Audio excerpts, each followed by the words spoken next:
Well, good afternoon. We're getting better. We're going to try it one more time. Good afternoon. All right, school starts Monday, so I'm practicing here. I want to welcome everyone who's in the room, and thank you to the committee members for being here. Welcoming back Committee Member Dawson and Committee Member Santiago Leon with us in person. We are joined tonight online by Committee Members Garcia, Carter, Reagan, Jimenez, and Burt. We are missing committee members Snyder and Rosado and Alvear. I know Mr. Snyder and Ms. Alvear excuse me, and who did I just miss there? Snyder. Oh, that's right. So we're missing Perry, Norman, Nancy, and Myra. I know Nancy and Perry had pre-existing schedule conflicts and can't join us, but what a great showing, and what a moment that I think we all experienced last night. Last night was important, and it was probably also very hard. And I think that's just part of the nature of this particular work. I want, as the meeting continues, for us to make some space just for you all to share some of the reflections that you may have. But I'm going to try to move us forward on the memorial before I move us backward to the reflections, because I heard loudly and clearly from a number of folks, let's move forward, let's focus on the memorial. And so I want us to get through that.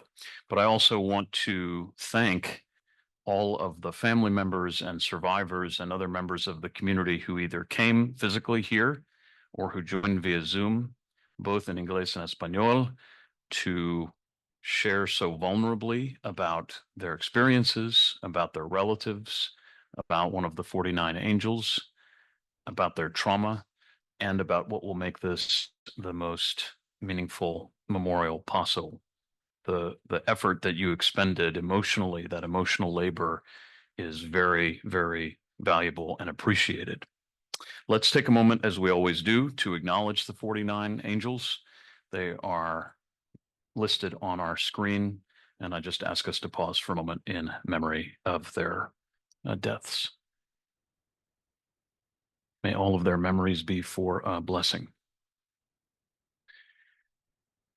We wanted to preview for the public a little bit more of how our meeting is going to go this evening. I did discuss these objectives yesterday. They apply to our 2 days of meeting, but I just want to revisit them in case people are just joining today. Excuse me. You can see that we are listening to perspectives from family members and survivors and their wishes for the future Pulse Memorial. Today, in particular, we're going to be considering the needs and wants of other future visitors to the memorial. We're also going to collect questions that you may have about the future site of the memorial, because in September, we're going to be spending extended time really diving in to the land itself, to the property, to understand what can happen there.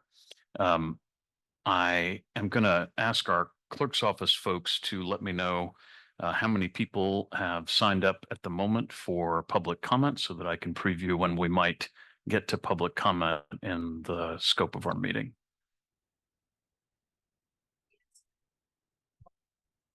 So with 7 people for public comment, normally these meetings last until 8. Given the way that we've calibrated the agenda tonight, I don't think that we're going to go that long.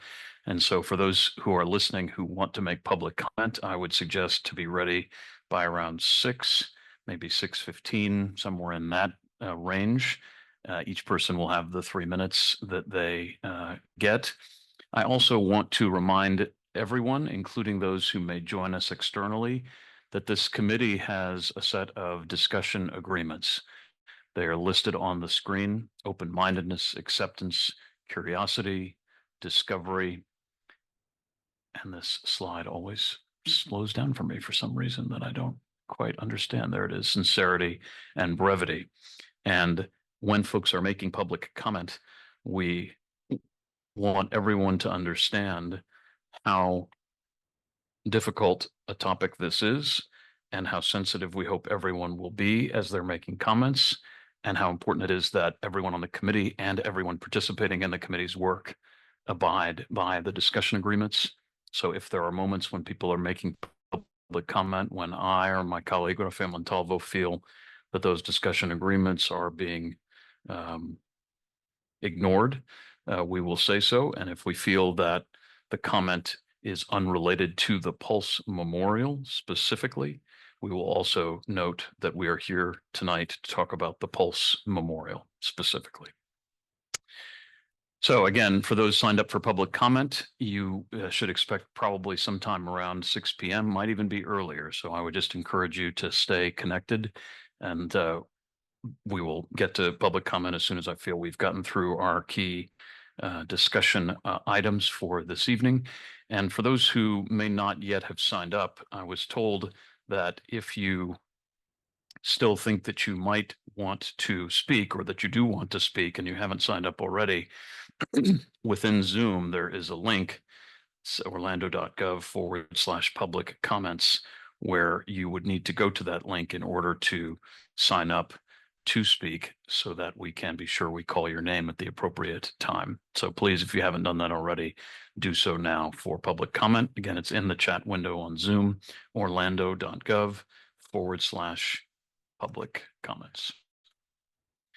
Just one bit of housekeeping. It seemed to me last night that while I'm very happy for us to be in this room and the acoustics are good, the microphones sometimes don't fully pick up everyone's voices as loudly as we think. And so I would just encourage you to project. The interpreters in particular want to be able to hear you so that they can effectively do their work. So I would just say, I'm speaking actually right now at a fairly normal volume, but when you sort of begin speaking, just kind of calibrate that a little bit so that you're sort of hearing your own voice clearly, so that then the interpreters are able to hear it clearly as well. I don't know of any other housekeeping items right off the bat, but everything that we've talked about before, of course, still applies. PJ, if you don't mind, if I could go back to there we go. Thanks. So I want to just take a moment to remind us of what we've accomplished so far, particularly at our July meeting. But we spent a good bit of time getting to know one another and understanding each other's perspectives. And we talked a little bit about sort of a mission or a purpose for our work and the memorial. We also started talking preliminarily about potential elements for the memorial. And you'll recall we had a national panel that included representatives from 4 memorials: Virginia Beach, Las Vegas, San Bernardino, and Sandy Hook in Connecticut. I know that word clouds aren't always very useful, but what I did here was I took all of the sticky notes that each of you filled out that related to a sort of a mission statement or a purpose for the memorial. And so the bigger the word, the more frequently it came up. So for those who can't see it, you can see words like sanctuary, survivors, love, community, acceptance, recognize, spirit, legacy, and so on. So I'll encourage you just to look at that for a moment, to examine it. But in the next slide, I've done more of a summary of what some of those statements were. But I thought this was a nice image that might have some purpose later on. So you can see there were just a set of, I guess, 6 different points that I took as recurring themes. So I apologize if anyone feels like what they wrote isn't fully reflected in one of these, but hopefully you see something that you wrote in more than one or more of these points. But a number of people talked eloquently about the importance of the pulse as a sanctuary. And so the memorial ought to have sort of a sanctuary-like quality as well, be tranquil, be a place for healing, reflection, and contemplation. Folks talked about wanting to remember the 49 whose lives were taken, not that they were lost, but that they were taken in a culturally and linguistically sensitive way, recognizing the fact that folks came from so many different backgrounds and sexual orientations, especially LGBTQI+, that we try to find a way to educate visitors to the memorial on the impact of Pulse on both the Orlando community, broader world. We've heard many times about people receiving contacts from elsewhere outside of the United States and across the United States. Folks talked about the desire to convey love and hope and acceptance, the notion of resilience and moving forward through adversity, and to give voice for those affected who may still be living, and to honor and celebrate the lives that were brutally taken on June 12, 2016. So we will probably refer back to this multiple times as we move forward, just as a kind of a compass, as a touchstone for us to keep in mind as we consider the elements and the overall design concept that we want to recommend. So we're going to do an exercise now that I have used in Virginia Beach when I worked on the memorial there. And I know that this also borrows from other best practices across the country. And I will tell you up front that this is a little bit of an intricate exercise, a little complex, and it's okay if it doesn't come easily to you right away. But I sometimes refer to this as a personas exercise. And what that means is I listed in the purple box 7 different kinds of people who might visit the future Pulse Memorial. So, of course, a family member of someone of the 49. Perhaps a first responder will visit. Perhaps someone who patronized Pulse and wasn't there that night, but just cares deeply about it from that perspective. Perhaps someone who is born years from now and is coming as a child with their parents or someone else or even a school to visit and doesn't know anything about what happened there until they get there. A survivor, a former Pulse employee, a community member, and that could refer to a member of the greater Orlando community, but it could also refer to the broader LGBTQIA plus community, or it could refer to the Puerto Rican community. There are so many different communities rather, that are impacted. There may be others as well. So the first part of this, ignore the questions on the right for a moment. The first part of this is I want to ask each person, as you look at that list, to select a persona that does not match your own in this case. So if I'll pick on Tommy for just a minute, I'm going to ask Tommy, for example, to be someone other than a survivor so that you can consider the perspective of someone else. Full disclosure, for this today, I have reached out to Pulse patrons, other survivors, Pulse employees, and community members. So it's difficult. I'll say in terms of a Pulse employee, it was difficult on choosing who to reach out to based on their relation to those in charge of the last foundation. And I felt other members on the committee would be better at communicating with them without a tension. Sure. In terms of survivors, with the memorial, like I've said at all the meetings and even before I was selected for this, for me, the strongest responses to what the memorial should. I may have steered you wrong. Oh, sorry. I was more wanting to just use you as an example to say, when we get to selecting which identity, I want to encourage you to be someone other than a survivor for the exercise. But that's all I meant for right now, and then we can get into it. No, it's my fault. I was not being very clear. So another clarification, we're asking the folks online to do this as well. That's right. Yes. So for Keon, for Joshua, for Ariselis, for Brian, and for Alicia, yes, we do want you each to participate in this exercise.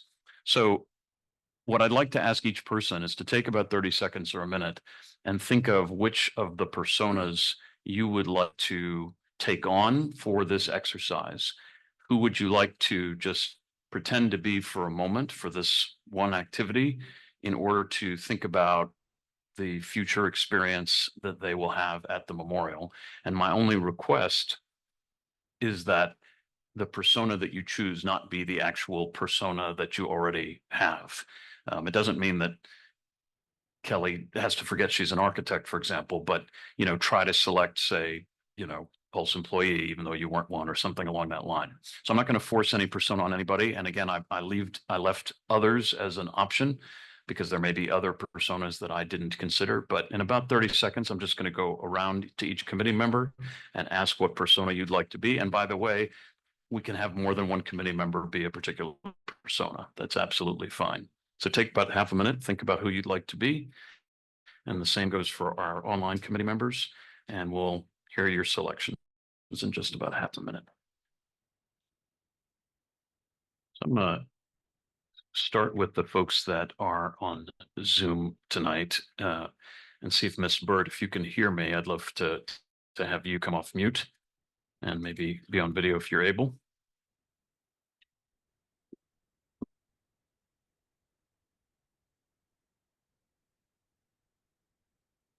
There she is. Good to see you. Thank you for joining us again.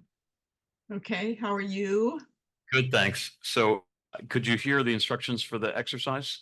Yes. And what persona were you gonna take on? I think I'll try a community, I think it was community member. Yes, ma'am. Great. Thank you. I'll come back to Okay. you here in just a minute. Okay. Let's see, Brian Reagan joining us virtually tonight. Brian, if you can hear us. There he is. Hi, yes. I would like to take on student and children. Thanks, Brian. I appreciate that. Let's go to Keon Carter. Keon? I'll take on mothers. Okay. Very good. Joshua Garcia, welcome. Hey, everybody. I was going to take on youth and children as well, students. That's fine. Yeah, that's great. Thanks. And then Senora Jimenez, Araceli Jimenez.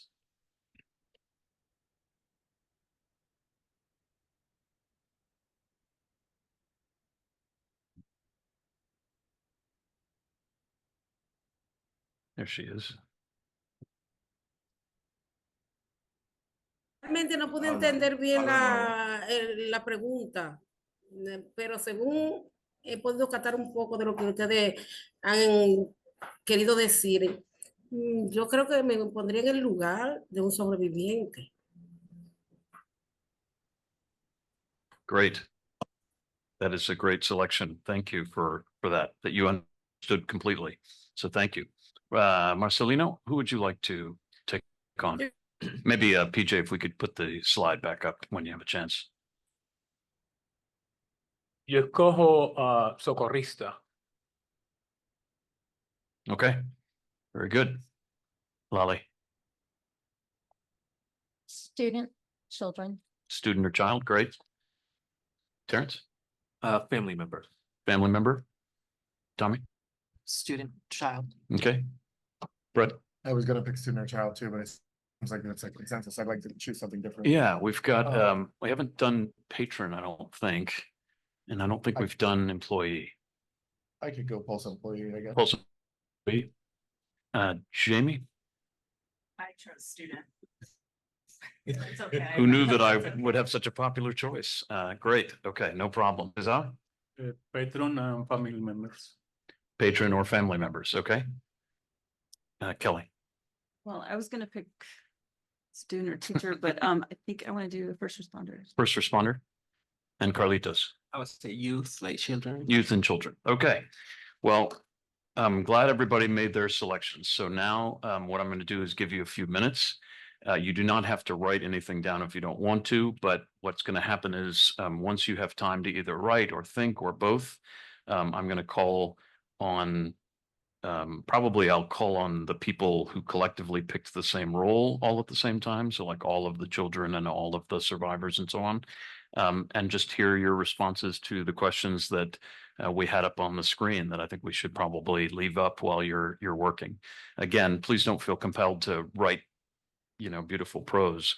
But what I would encourage you to do, and I know this may seem unnatural to some people, but I would really, I know most people here may not be actors or actresses, and I don't want you to take this, unseriously, but really try to imagine that you are this person pick on Brett. So I am Brett, and I used to work at Pulse, and here's what I think.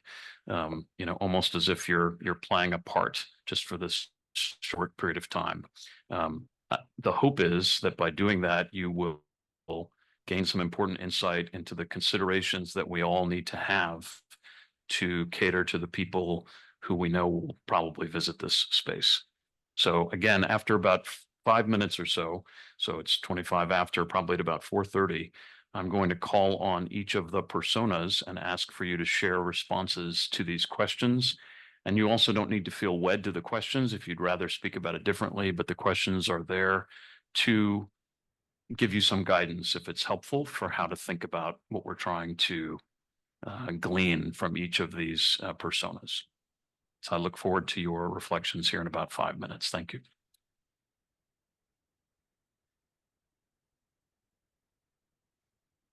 Well,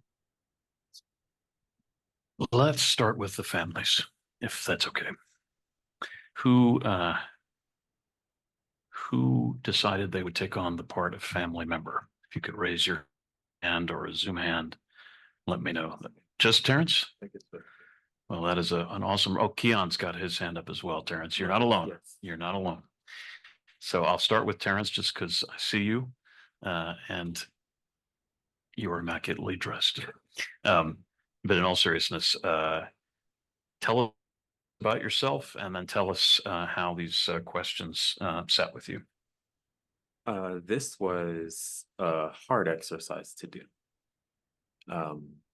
Because I think we all bring who we are to this committee, and then to force ourselves to feel or to consider deeply what someone else is feeling, particularly in context of the memorial and what they want that to feel like when they visit is not easy. So as a family member, I would want the space to feel sacred. I would want to be able to remember my loved one quietly.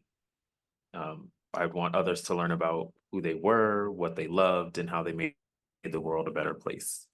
I'd like to have a place to leave something in their honor, something that maybe someone else could connect with.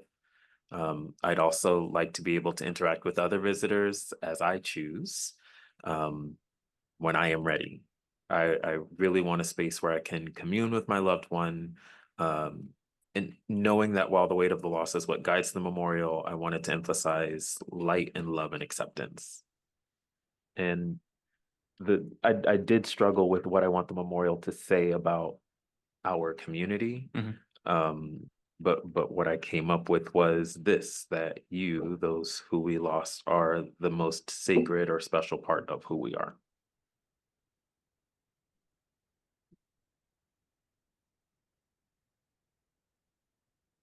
Hope you feel very good about what you just did there. That was really powerful.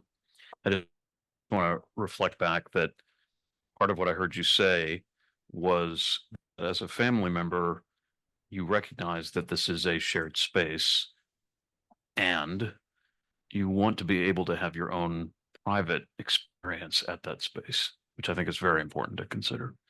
And I wanted to ask you, when you said leave something for that family member, I mean, leave a memento, excuse me, of some kind, that someone else might, I don't know the word you use, connect with or relate to. Were you picturing something that would be displayed? Because in July, one of the things we talked about was leaving something behind, but it was stored away. Did you picture something that and something that could be visible or just private? Did you have any thought there? I didn't, but gut reaction is probably both. Both. Mhm. So something private and Something that is displayable. just for me. And then something that would allow others to connect with them as well. That's great. Thanks again, Terrence. Keon, I'm going to turn to you now, my friend. You're taking on, I think, the role of a mother. Tell us what you came up with. For this space, I would, can you put the questions back up for me? Thank you. Yes, sir. For the mother, I would, let me see. How would I like the space to feel is basically I would want it to be some space of joy. You know, I understand everybody would want to come there and cry and, shed some tears and mourn and stuff like that. But changing that vibe is something important for me, and yeah, just a place of joy. What would you like the experience at this memorial to be? Like I've been hearing everybody saying, we want to educate everybody about what happened there as well, but I also would like the space to also be like oh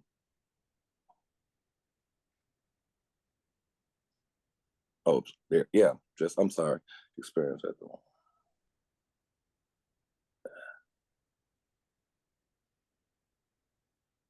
I don't know, just to be educated about what happened there, pretty Okay. much. Yeah, Okay. let's leave it at that. And how would you like to interact with how people to interact with it? Well, I mean, I don't know about that one. Let me skip that. Sure. What would you like the memorial to emphasize? I mean, I just wanted to emphasize the 49.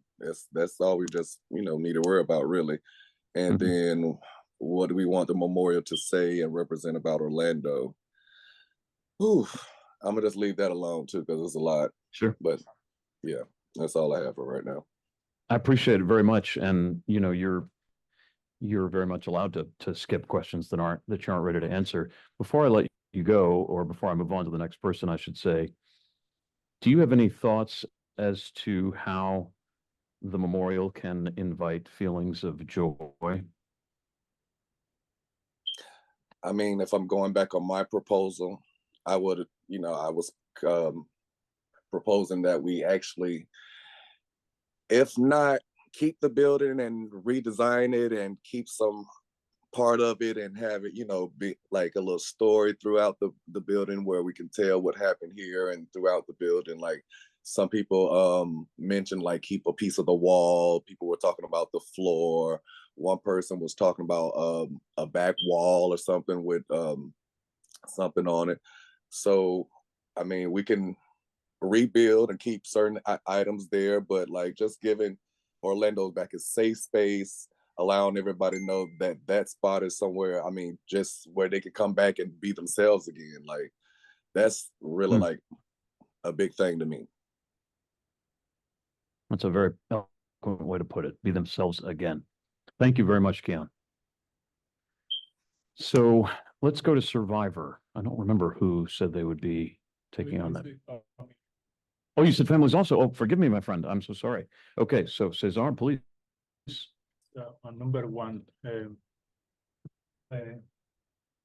would like to feel to be in a secure space of remembrance with light, nature, and some kind of like music to feel peace, peace, and security mostly. And number two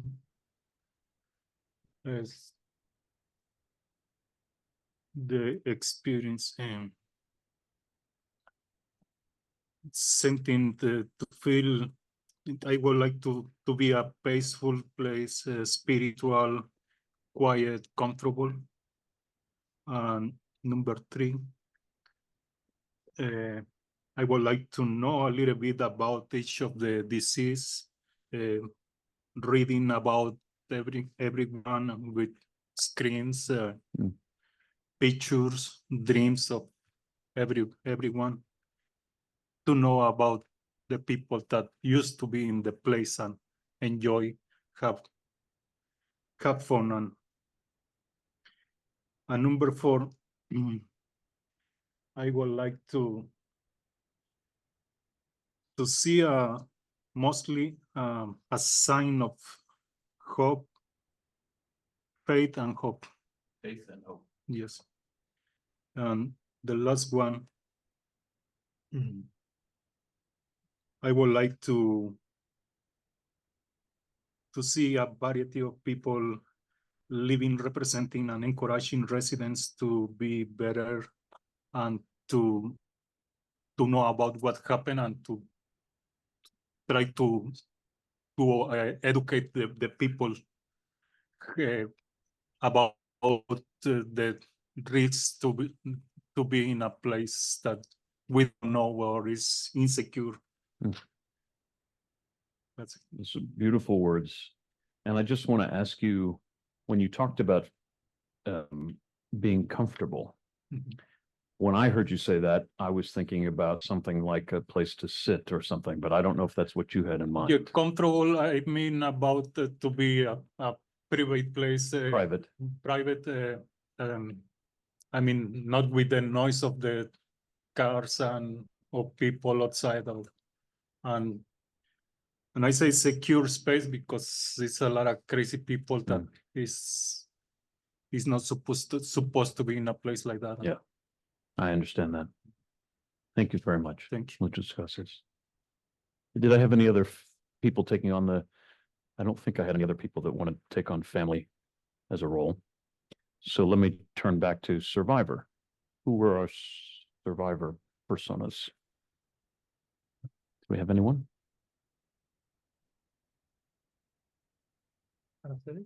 Araceles.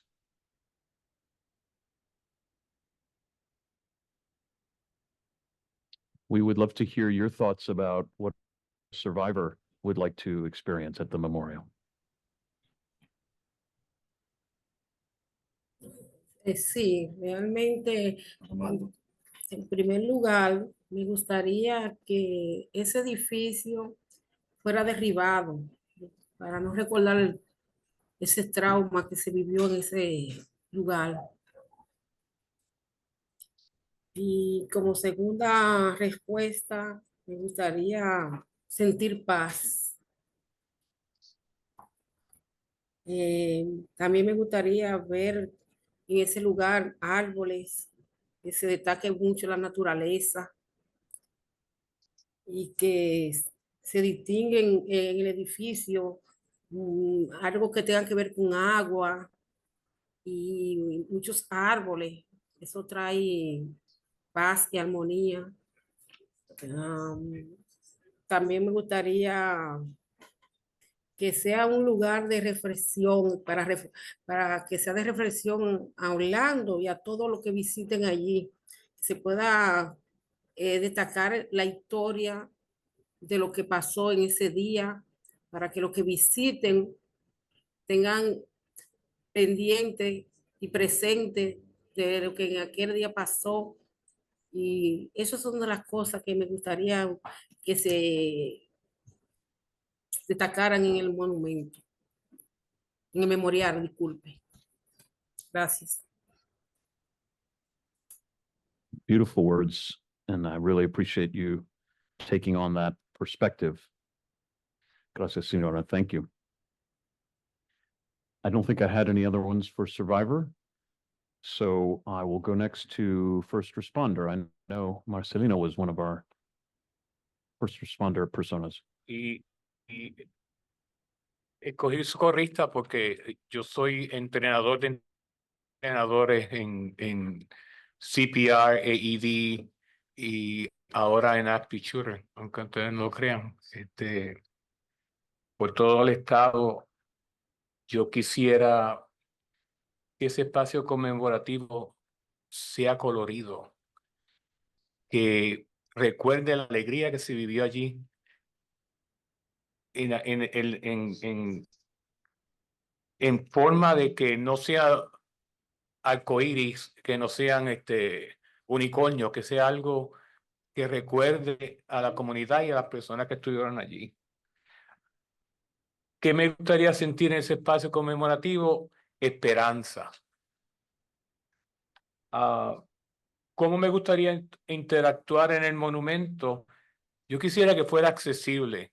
Ya yo tengo 8 años más de lo que tenía antes.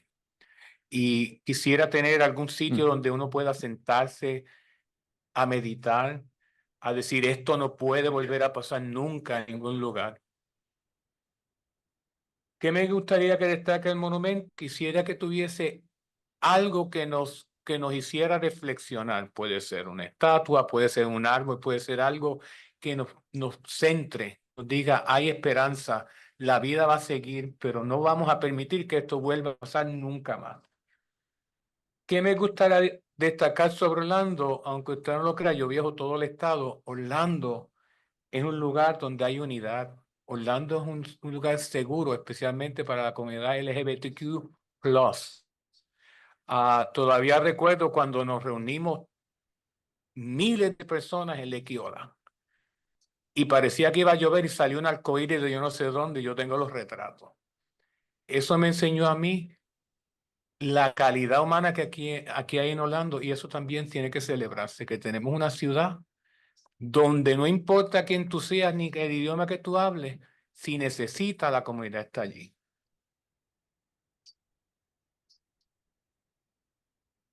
It's beautiful, Marcelino.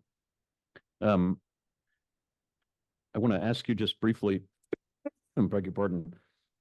I think you said colorful. Did you say colorful? What were you thinking of there?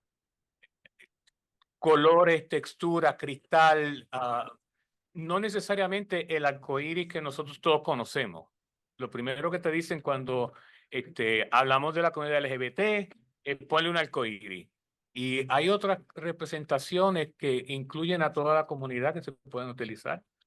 Colores, textura, cristal, utilizar artistas locales que puedan hacer cerámica, que algo que permanezca allí y te recuerde la alegría que se vivió. Porque cuando, bueno, ya yo no estoy en esa de estar yendo a bailar y esas cosas, pero cuando uno iba, lo más que había era luces por donde quiera. O sea, ya uno se queda ciego, pero eso representaba la vida, eso representaba la alegría, la salsa, movimiento y vida. Como decía Celia Cruz, azúcar. Y muchas de las personas que estuvieron ahí iban a bailar salsa, porque era noche latina. Y va a decirlo, mis hijas iban a Pulse. Y yo pude fácilmente ser uno de los padres que perdieron a sus hijos allí. Y eso me lo recuerdo todos los días desde que pasó. Eso siempre está aquí dentro de mi corazón, que pude haber sido yo. It's really powerful imagery. Thank you. Let me ask you one other question, if I could, because we had lots of conversation yesterday about first responders. I wonder if you were a first responder, to what extent do you want your story to be told at the memorial? Como una persona que es un socorrista, que es lo que hace en su tarea como profesional. A mí me gustaría ir al monumento y en algún momento tener ese sentido de que ahí se salvaron vidas porque había una persona entrenada para la emergencia que estaba pasando allí. Ayer yo me acuerdo que alguien dijo que había una persona que improvisó, hizo lo que pudo para ayudar a las personas, que estuvieron muchas horas allí, gente que se desangró porque no había esa ayuda, pero cuando la ayuda llegó, independientemente de que hubieron fallos, independientemente de que se llegó un poco tarde, porque no estoy bien enterado de todo lo que pasó, en ese sentido, los first responders estuvieron allí. Y muchos de ellos también sufrieron el trauma de lo que vieron, de lo que pasaron. No es fácil atender una situación de emergencia cuando tienes tanta gente tanta gente en un mismo sitio. Me estoy poniendo en el asiento del socorrista. Estoy hablando como socorrista. Thank you. That's difficult, I understand, to put yourself in that place, but I appreciate that you did. So thank you. I don't think anyone else took on that persona, or did you? Oh, you did. Kelly did. No problem. Yeah, because I was gonna do student or teacher. or That's whatever, right. but, Well, we already have a field trip worth of Yeah. students here. Yeah, exactly. And I apologize because when I'm trying to think or be somebody, I come back to my profession and I try to think of everyone who might come. So, you know, it's one of the things I do in my profession. So really the first responder part, it's one of the people in this that I would be able to relate a little bit better than I've never experienced the trauma that, you know, of the other people in this situation here. Even an employee, I can't even fathom, honestly. That's okay. So let's see.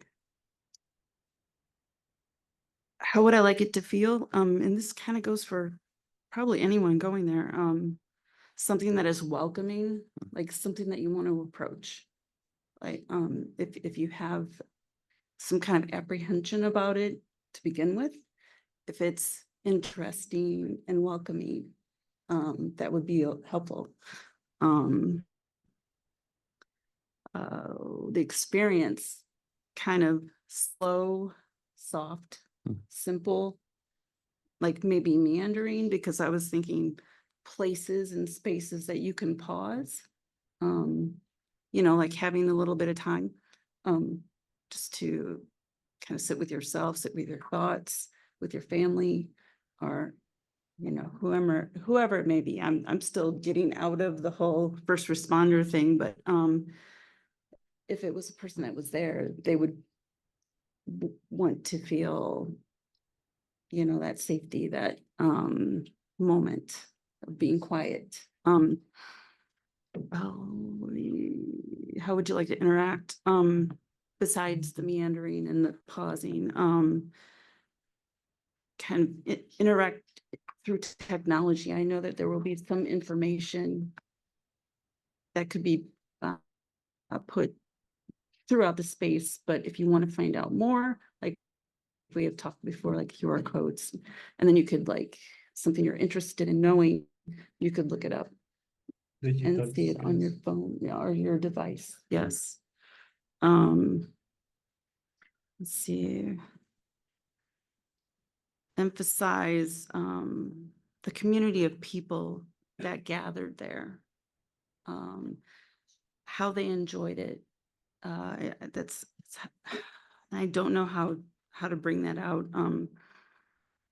The space itself, how they felt there, the love, the way of life, joy, friends, and safety.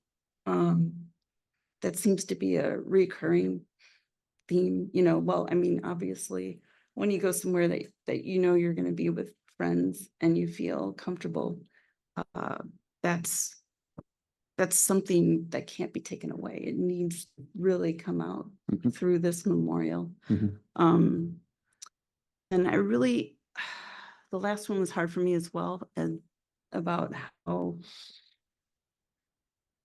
how to represent Orlando with this. I mean, because we're so far into this and there's no memorial, is Orlando inclusive? You know, I know we want something to happen, and I know the city is really pushing for this. So I hope that that is something that we do and that we can do. They can hear what everybody wants. And I really need for, I guess, the whole community to support this. And especially the family, the survivors, they want to feel that as well. And they've been kind of left out. So, and I've been the whole time been listening to everyone. I want to understand where you're at. So Sure. I'm not that surprised that I have more questions for the architect than maybe some of the others, but when you said welcoming and interesting, what in your mind makes a space those things? wow, it could be shapes, colors, material. I mean, everybody has to be able to come there, so it's got to be accessible. And many have talked about trying to keep the sound down. So however, you know, we can make that work. keep the sound from the road. Mhm. Um, And was that what you meant when you said soft? Were you talking about the volume or were you talking about something else? soft, the spaces can be soft, curves, Mhm. just things that feel good. Like we were talking about light, color. It said crystal, I can see, light coming through a crystal and shining different colors on us. Wall or, something, the water. I even remember somebody saying something about, having like wind, like having a little bit of air coming through. So you feel maybe all try to represent all senses. Okay, Because I heard music as well. So sure. Thank you, Kelly, very much. So I think that takes us to Pulse employee. I'm looking at you because I think you agreed to be a Pulse employee. Brett, go ahead. I mean, this can go two different ways. Like, are you also a survivor that was there that night? Are you a Pulse employee that was on vacation or wasn't there or was on just off that night? But for number one, I put like our welcoming, warm, maybe a quiet area, due to where you maybe worked, maybe it was loud, maybe you were in there for a good part of that night and you don't want to hear a lot of different sounds that you heard of that night. Number two, I put education, timelines, maybe outlines of different areas of the footprint of the bar or kind of a bar or club, and educating on the 49 and the people that were involved that night. Number three, I also used digital QR codes or things like that to see pictures or info on family members, people that were lost, those things there. Number four was a little difficult. I guess, like emphasize that Pulse was a happy place. Like it was a place that you go to have fun. It was, that's what it was.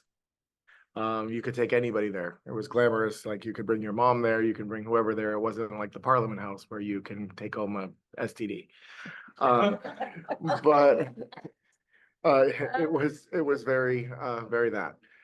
And maybe memorialize like the dance floor, because that was a place where everybody was always having fun. Like that was like the hub of that bar, and it was the middle of everything there. Number five, I guess I thought about this after Kelly went, but representing Orlando in this wasn't really a thing for me until what she said. I think we should represent Orlando in the speed of this process, because we've already wasted so much time. So, I mean, if Orlando really wants to be represented in this, then let's get it done. Like, let's get this done in a year. Like, go before the deadline. Because I don't really see the point of representing Orlando because they haven't really represented us for this whole time. But I do think that Orlando as a community really did come together. I wasn't here in Orlando that day. I was in Texas, but in the day of they had everybody at Lake Eola. I was flying back that day from my partner's funeral, but the community came together regardless if they're LGBT, Black, white, Spanish, anything.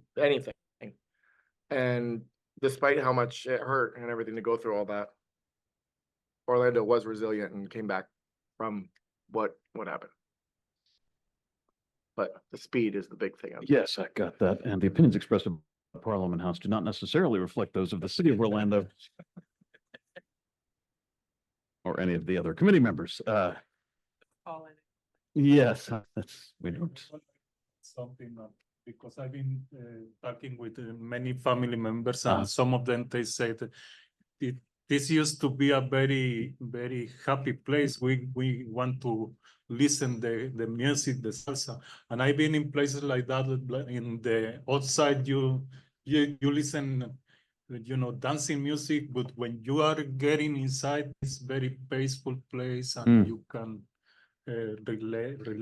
relax and pray and do whatever you. I see Marcelino, but to Brett for a minute, I guess I'm just curious about. I know, I think Perry worked at the Pulse. I know Brian, of course, did. I mean, I guess I'm just trying to think about the different way that a person who worked there might have experienced it and what they would want to see reflected in the experience that they had there. I don't know if you have any insight, but I mean, from my own personal perspective and being where I was in the nightclub that night, I was with a lot of employees. So I mean, I know that a lot of them still don't go back there because of what happened there. So I mean, noise and the areas of where you were that night, whether you were in the attic or in the office or under a bar, like I mean, you need quiet, you need solitude, you need something that maybe is a little bit more for them so that they know that they have that safe place, because work, I mean, believe it or not, is supposed to be your safe place. all right. So whether you work in Publix or you work in a nightclub or you work here, you always have that fear now that somebody's going to come in and do something, whether it's in a government building or not. So work should be where you go, where you don't think that something like this is going to happen. So as an employee, I think that's important that you're in a safe area. Yeah. Marcelino, did you want to add?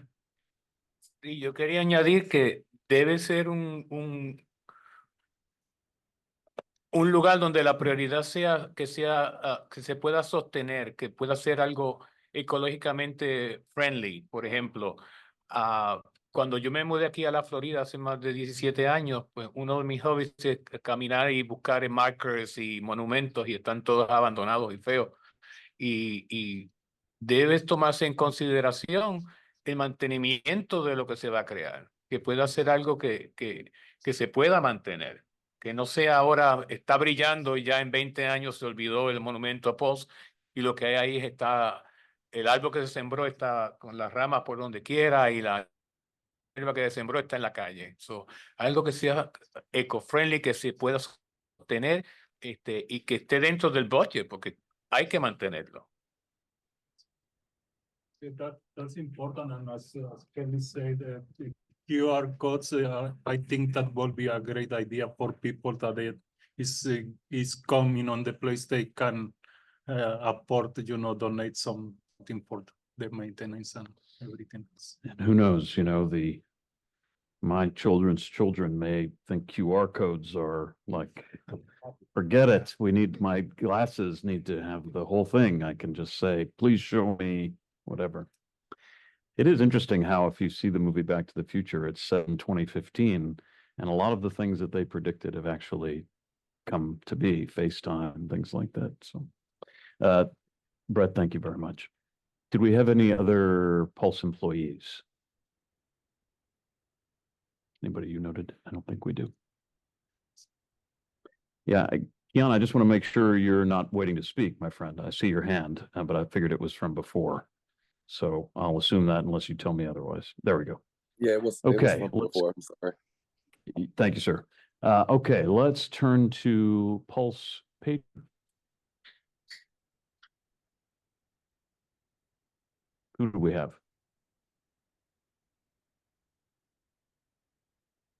Maybe we didn't have anyone. We have at least one, I believe. I say Okay. So Cesar took on that part. That's fine.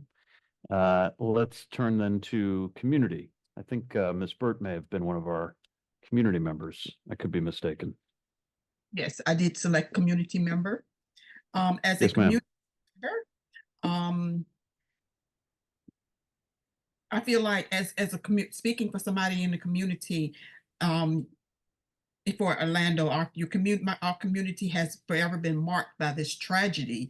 So how would you like the memorial space to feel? It can be a place of comfort where people can come to talk, to be consoled.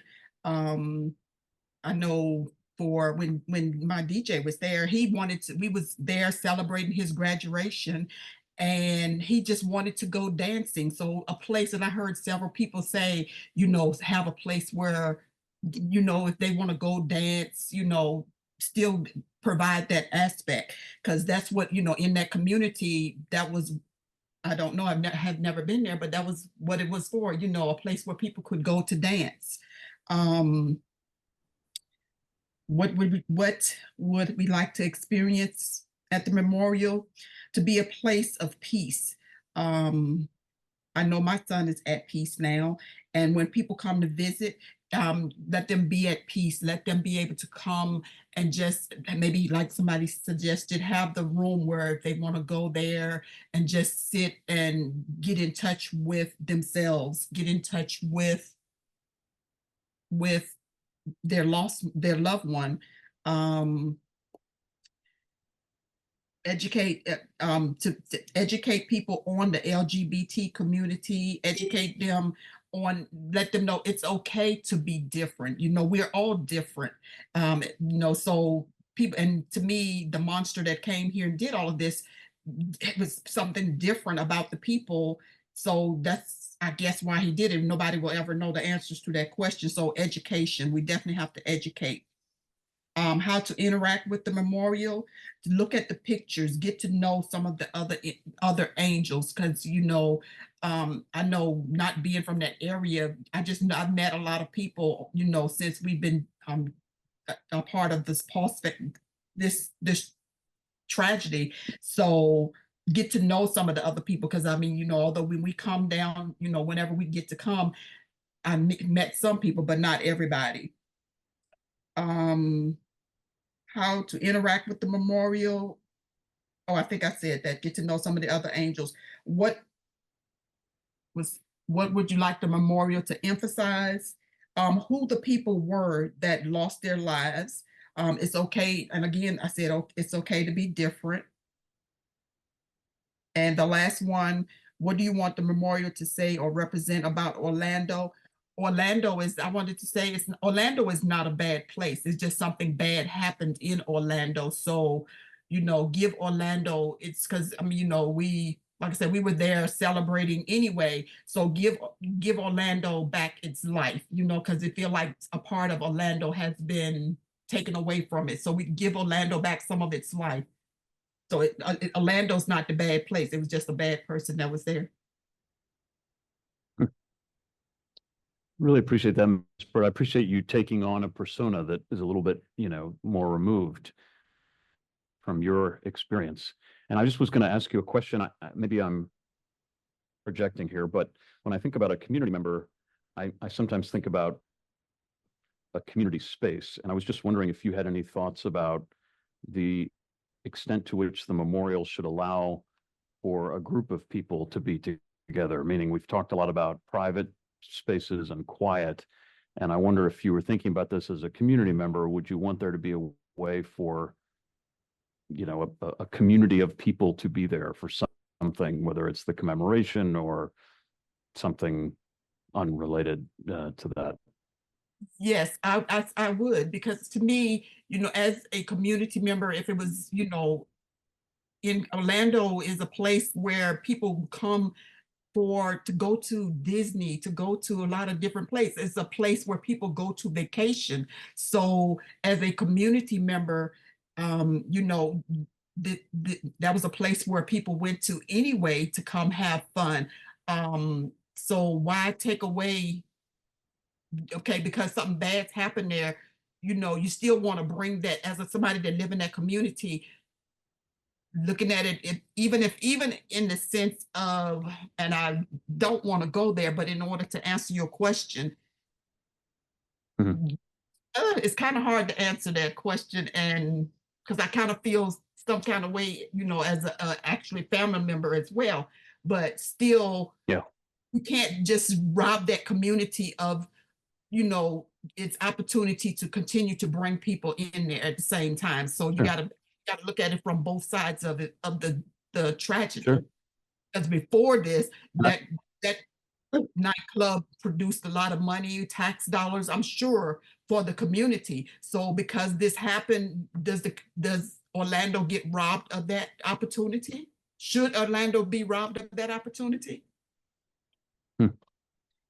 And I didn't prepare you for my question, so you don't have to apologize if you don't have a perfect answer. It's a difficult question, perhaps, and so I really appreciate and that kind of takes the answer that you gave. Keon, did you want to chime in? Yeah, they kind of take it back to where I was trying to go with it. You know, it can be way more than just a memorial piece to where people just come and just sit and just mourn and cry. It can actually be a beacon for the LGBT community, as in being a nonprofit and or also rebuilding it and having it also continue to be a nightclub and taking revenue to where it can outsource some funds to the community, and we can now then take over certain things that the city might like to do, like the yearly rainbow run and stuff like that that persist of Pulse, and we that space alone can do so much, just being there for someone just to cry at. That's all I'm saying. Thanks for that. Go ahead, Marcelino, then I want to keep get to everybody else. Algo que yo quisiera añadir es que sea culturalmente sensible, porque muchas de las personas que perecieron ahí eran de origen latino, hispano, y no creo que se deba perder. Al contrario, se debe preservar y que puedan venir a un sitio. Me gustaría ver si hay algo escrito que sea escrito en español grande y en pequeño se traduzca al inglés. En otros sitios se hace al revés, pero eso sería una de mis sugerencias. Thank you for that point. Thank you, Marcelino. Okay, who else had taken on the persona of community members?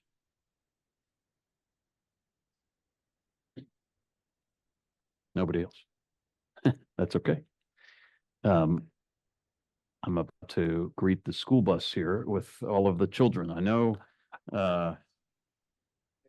it could be. So Brian has his hand up. I think, Brian, you were taking on a child, student or a child, if I'm not mistaken. And then so correct. so was Josh Garcia, I believe. And so who all else? Jamie, were you on the, and Carlitos and Lali and Tommy.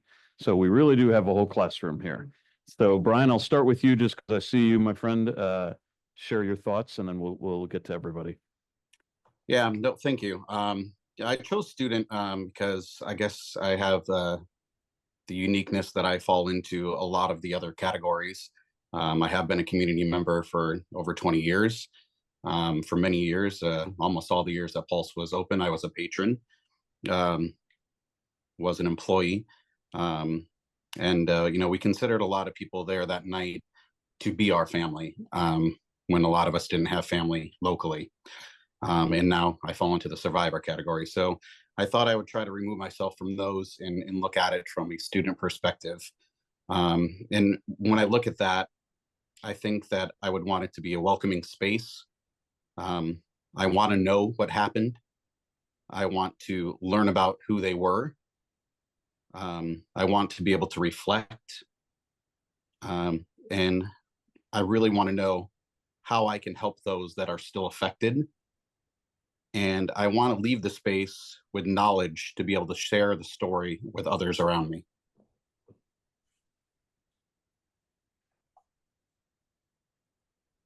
Brian, thank you. I'm only going to keep moving because there are some folks that took on this persona, but know that I appreciate your responses. Josh Garcia, I know you had picked this persona as well.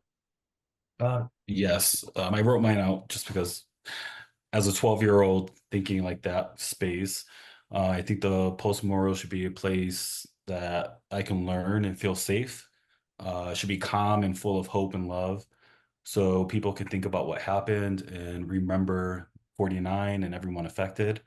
I want to see stories about the people, particularly 49. And maybe even have a place to leave a message of support or for the families and survivors. Maybe it's a community art piece that keeps getting added onto.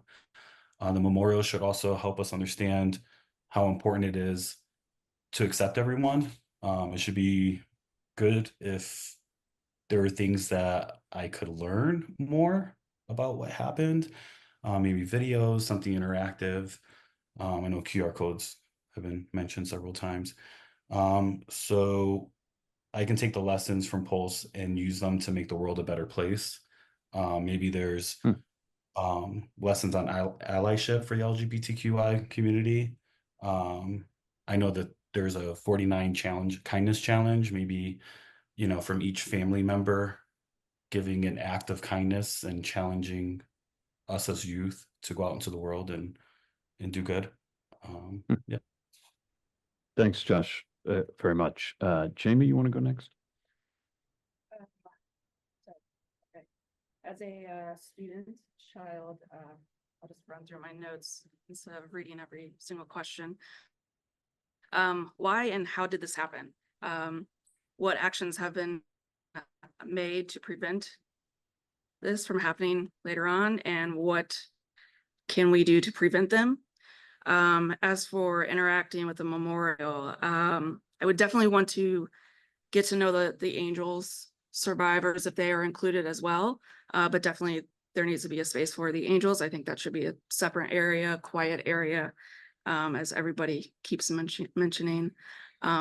Also learn the story of that entire night, the good, the bad, the ugly. We cannot move forward if we don't know the whole story. And we're definitely gonna have bad with it, right? But that's how we learn. That's how we move on with everything. Orlando, I believe, became united that day. And we came together as not only a community, as a city, and as a country as the news hit. It just constantly kept snowballing. And that's something that I will never forget. It was beautiful to see that happen, even though it was such a tragic moment. And that's something I will always remember. And I think everyone else will. And I would like, students who come and go to that memorial experience. Wow, this tragedy happened, but this community came together. They were united. What can we do to move forward, learn from it? Education is such a big thing. And I know QR codes keep being brought up. That's beautiful. The technology is ever changing. But I would love to see the people's faces, the angels' faces, whether it's separate spaces for each person really being built out. I would definitely hearing their stories from family members, from friends, whether that's a video that's been done with those who want to participate and tell that story. That would be great. Jamie, thanks. Nancy Rosado, who's joined us, but she's in, I think, a kind of a loud place. She mentioned to Donna and me that there's a Disney artist who started a cartoon version of what happened. We're not sure if he finished it, but he used animals instead of people to tell the story. And I'm reminded, I don't know how many of you have ever seen this, but there's a remarkable graphic novel called Maus, M-A-U-S, that's about the Holocaust. And the Jews are represented, I think, with mice and so on, and it's incredible. So thank you, Nancy, for that, and thank you, Jamie. And Lali, I think, was a student or a child.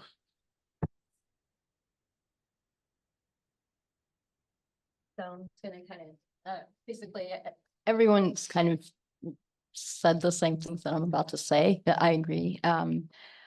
As a as a child, the way I viewed it is I've never been there. I don't know what to expect as a group, in field trip or whatnot. I'd like to have the place understand when I walk in that it will be there, basically a welcoming environment built along with what happened. I don't know if that makes sense, but Built, say it again. in other words, the building itself and whatnot remain to a degree if possible, or what, but as something that is, as it has been said, calming, something that has a welcome. A theme could be growth.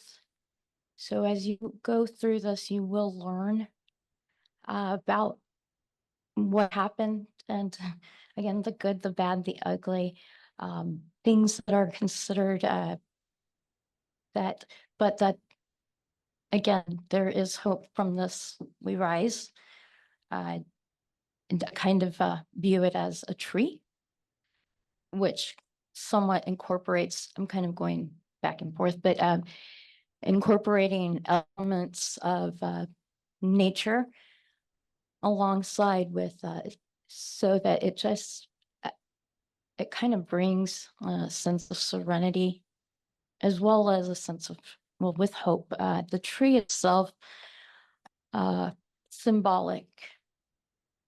What is a tree with foundations? You have it, then you have the seeds. From the foundation, we learned, we built from the roots, grow into the branches, and then through these branches, there's hope. And that is the journey forward. I'm not sure if that, other things as far as the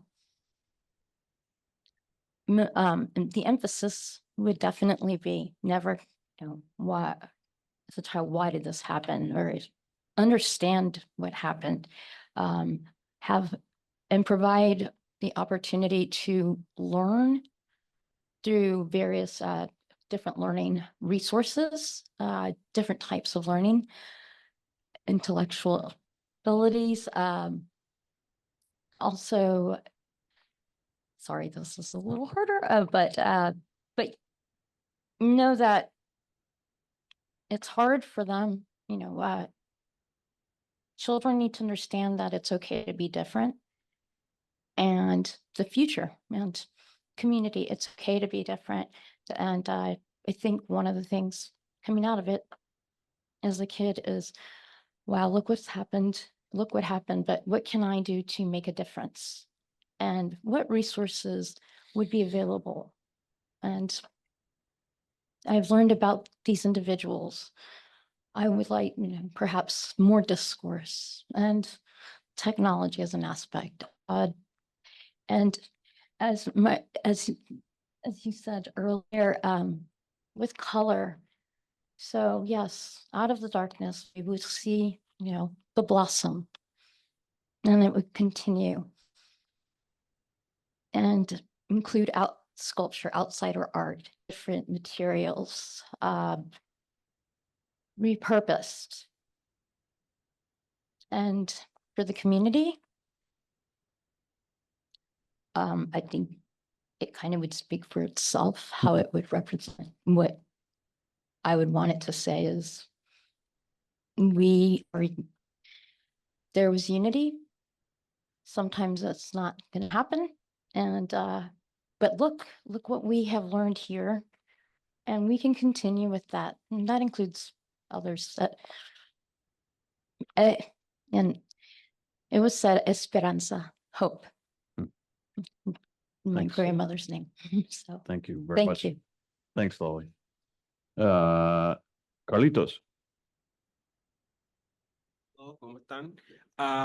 Yo decidí ver las cosas por la juventud y me imaginé una persona joven trans o queer, específicamente porque el trabajo que hago como líder comunitario, trabajo específicamente y mucho con la comunidad LGBTQ joven aquí en la Florida Central, y sé que ese espacio va a ser un espacio seguro para esta comunidad específicamente.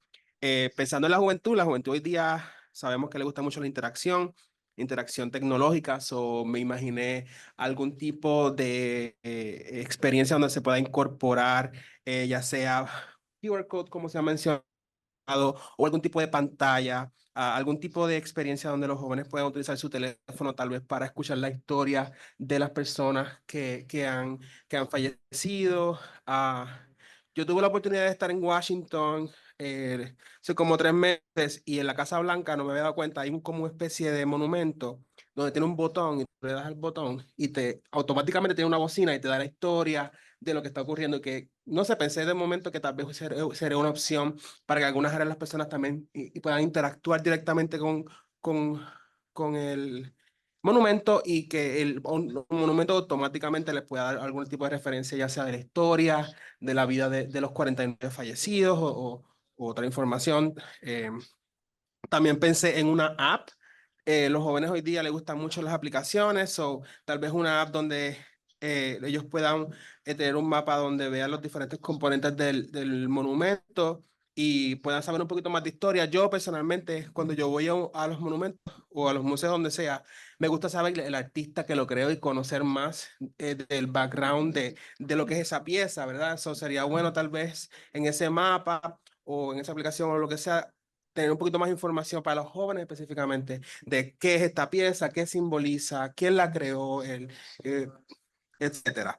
Se ha mencionado mucho el cristal y los colores, y yo sé que todos nosotros estuvimos en Orlando antes y después de PUC. Yo no sé si ustedes se acuerdan de la famosa camisa. ¿Te acuerdas la camisa del corazón? Sí. Que literalmente se convirtió en un símbolo de la ciudad automáticamente. Y de momento pensé que bonito sería tal vez algo que sea en cristal, con ese corazón y que la luz le diera, el reflejo de la luz pasará por ese corazón y el corazón se refleja en el suelo. Algo así sería bonito. Me gusta mucho esa idea del cristal. También he pensado en los comentarios acerca de quedarse con el dance floor, que a pesar de que es un mensaje muy poderoso, yo considero, como dijo uno de los sobrevivientes ayer, que es un poquito pesado. Yo personalmente no considero eso como una buena idea.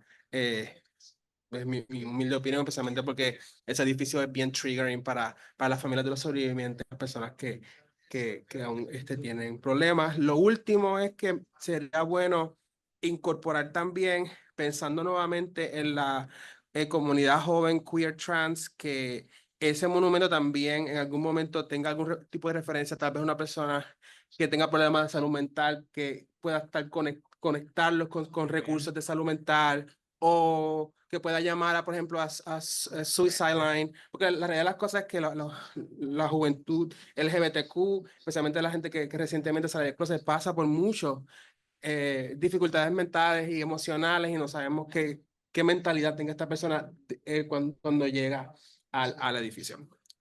Ya, yo creo que eso es todo. I appreciated everyone, of course, that took on the persona of a child, but it's so useful to have you think about it from the perspective of people that I assume that you work with, who may have different experiences or need different things. I hope this doesn't offend anyone. I'm reminded of the movie Milk, the story of Harvey Milk, and there's a scene where I guess he's just been elected to office or just made a name for himself, and some youth calls him on the phone from like Minnesota, and it's giving me goosebumps just to think about it. But it's like he finally felt seen. He finally felt he could talk to someone and not be so isolated. And so maybe that's what this place could be. So thank you. Thank you very much. I just wanted to make the comment to the group that thought about children. My children are 3 years apart, and in my mind, what my almost 13-year-old would experience, or how I would want him to experience it, would be different than my 10-year-old, even though they're only 3 years apart. My 10-year-old is sort of younger than 10, if you understand. Like he has a different way of thinking of it. And so it seemed to me like a lot of the ways that you all were thinking about it was sort of pre-teenager to teenager and going forward. And I could imagine a circumstance, especially for the families, where they bring someone from a very young age to see their would have been their uncle or their grandfather, whoever, whatever the relation, and what that might be like. That, Lali, did you want to share? Yeah. So I agree. I mean, that's something that needs to be taken into consideration. yeah, Marcelino. Usually very quiet in this meeting. We're glad you are not today. To me, this sounds like a companion to the monument. The opportunity to create something that is archived somewhere, opportunity to work with the schools and public or private or charter to continue building upon the monument, so we don't have this loss of the people and the names and what happened. We need to be sensitive to language. We need to be sensitive to the different stages in kids' life. I cannot tell preschool child are gonna give you to an monument, they killed everybody here and blah, blah, blah, and the suffering. But we can have some companion that can be archived somewhere, and we can have museums that have some stuff from Paul. So this is an opportunity to create other relationship and other stuff to complement whatever we're doing here. Sure. And in terms of, and it probably sounds crazy, but in terms of how I would like to feel at that point, I remember in being in San Antonio, we went to see we went to see a play, ABBA. When we finished the play, we were like, oh, this is over. And suddenly the lights come up and everybody, and they start singing at the end. So that's what I would like to, in the midst of suffering, is hope. And whatever, that's how I would like to feel when I visit. They say, something horrible happened here, but we are not going to let this happen again. We're going to remember forever the victims and the survivors. For those who, like me, were at Dr. Phillips on June 12th of this year, the chorus that sang at the very end was just, I was so moved, so uplifted by the way that they did that. So that's what came to mind when I was listening to Marcelino. Tommy, I'm so sorry.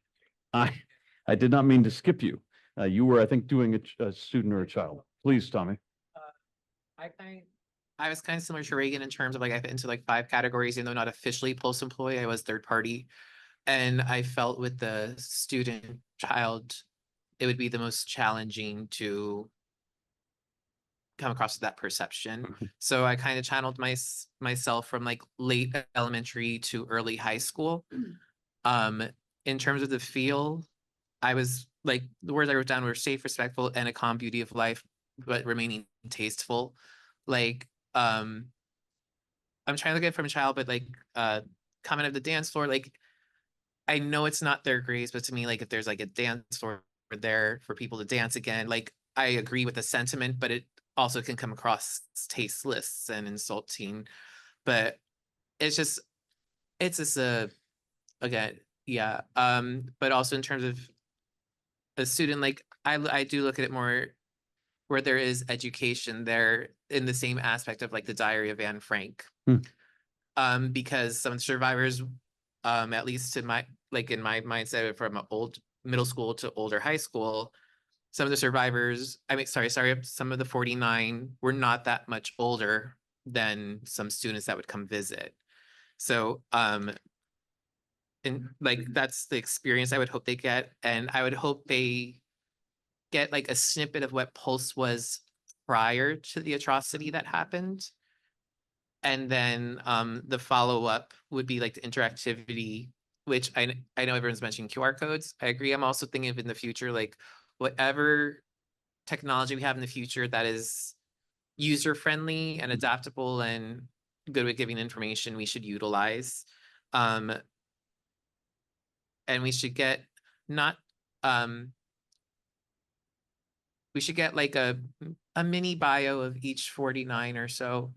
And again, like a little bit of Pulse itself, just to show like of all these different 49 people, why did they all choose Pulse? Like what was it about Pulse that brought them all together there? In terms of emphasizing like what should be emphasized, it's like as a child and like when I at work deal with kids, a lot of their questions are why, who, what. It's always the who, when, where, why.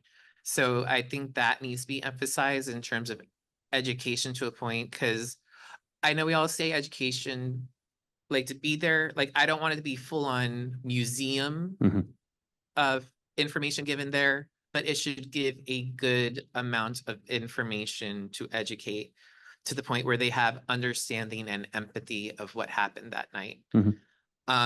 In terms of representation of Orlando, like I do believe it should show like when it happened, there was a strong community response, not just in Orlando and not just in the USA. It was an international community. From France, all over Europe. I know some friends in Australia did, so like it was international. And I would hope that would get represented, not just with Orlando, but for Orlando, I would hope there would be an essence of love, acceptance, justice, and followed through. Because again, I know people want it done fast and we're starting from scratch again. And I know we can do this in a timely manner. But it should show that Orlando did not just give an empty promise like, oh yeah, it's a memorial site. We haven't built it yet, but it is a memorial site. There needs to be followed through. And once it's built, I think it'll represent that. Really thoughtful answers from Tommy and from the whole school bus, the whole field trip of children there. And I hope, I mean, as I was listening to your answers, I was feeling like this was a meaningful exercise for you. I hope it was.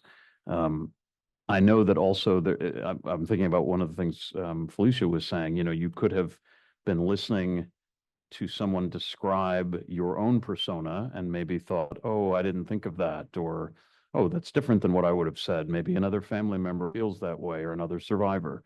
So hopefully it enriches not just your understanding of all these other personas, but even what someone in your particular position might feel. So we will capture and summarize this to share with you as we continue. Because what we're doing next is so different, it's about the site and the property, I'd like to take a 5-minute break. So it's 5:40, we'll come back at 5:45. Thank you all. Want to get us through one discussion item and public comment before meal.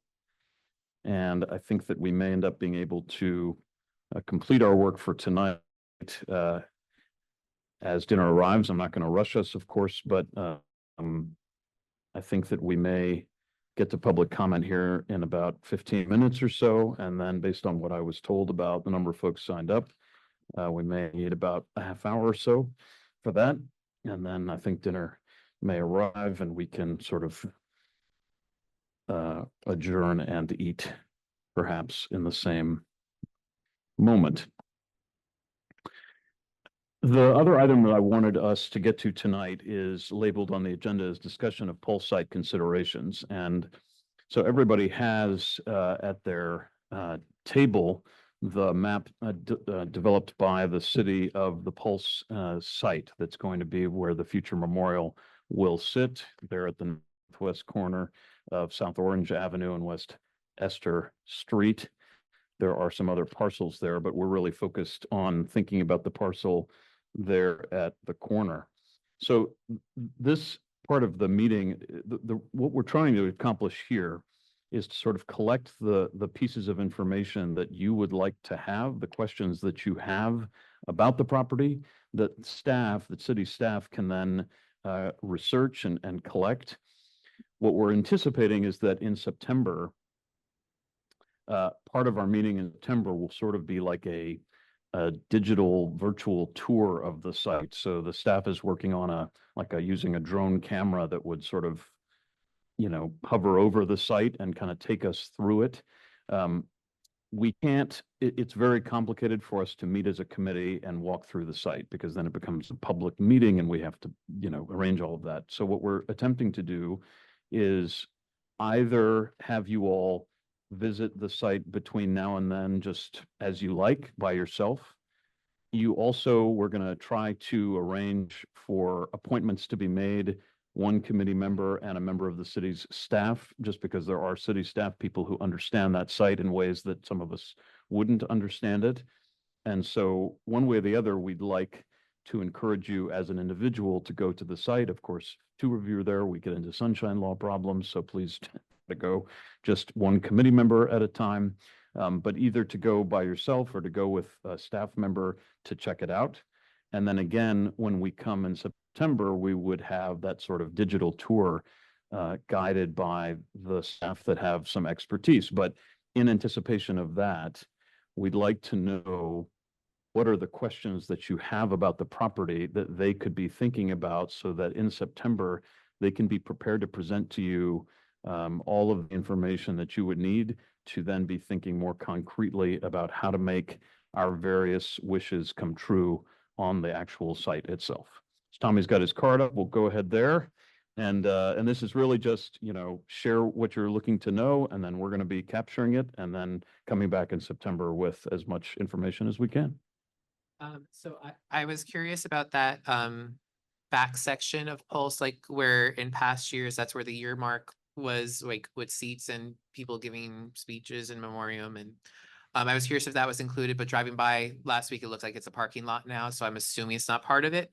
You're talking about Kaylee and Orange? Where is it? So where it's the opposites. So where Orange is, where the Pulse sign is, the others, not the Pulse sign side of the building, the opposite side. Oh, okay. So Yes, east, yes. the I get south that. corner of Yeah, Orange the and east Kaylee. side. Okay. But I see there's a parking lot now, and this map does look a little bit semi out of date because the kiosk where they sell t-shirt looks like it's there.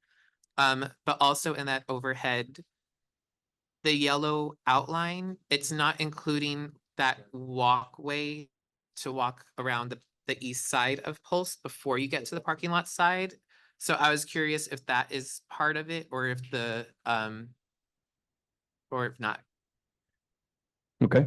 And the only other, my only other question currently is, because I looked up a whole bunch of plants and trees and everything. What is the plant zone number of the Pulse location? Plant zone Plant number. Okay.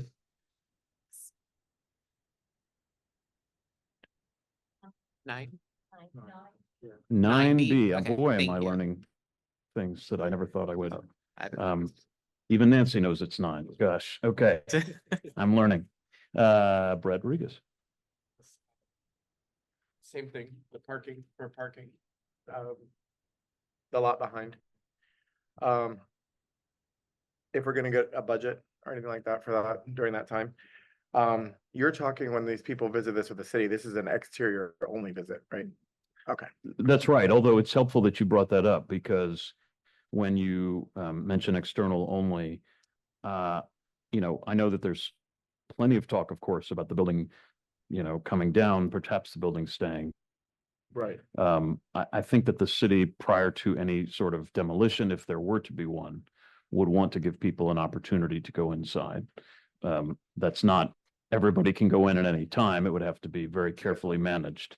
But in terms of the tour that we're talking about here, it would be external Okay. for our purposes. Yes, sir. And then Oh, sorry.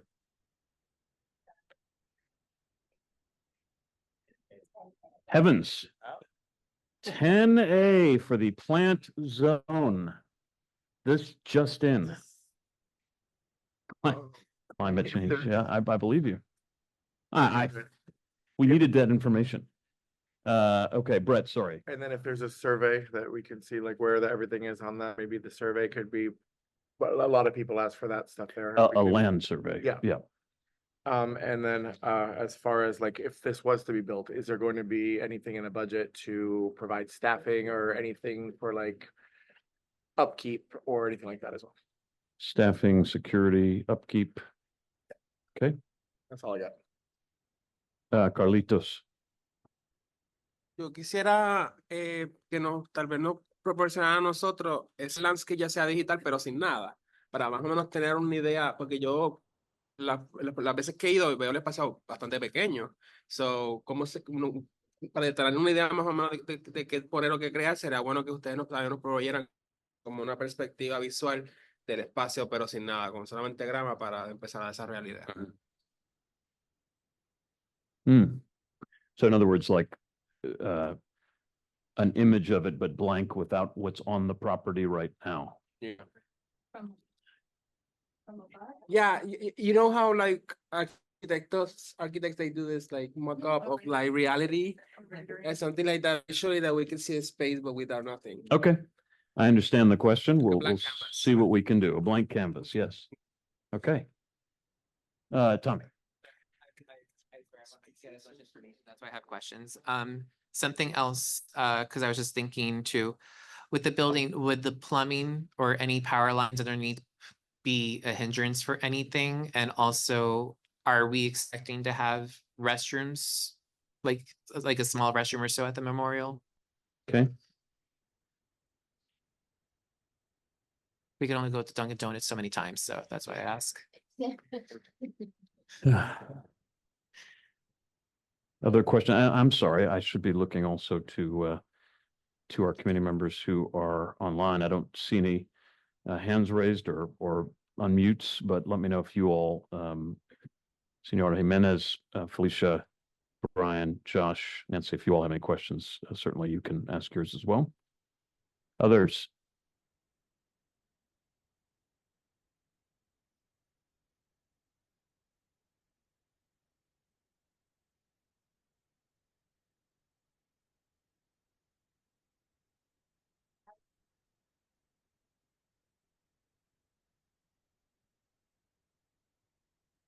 Can you tell us who you are?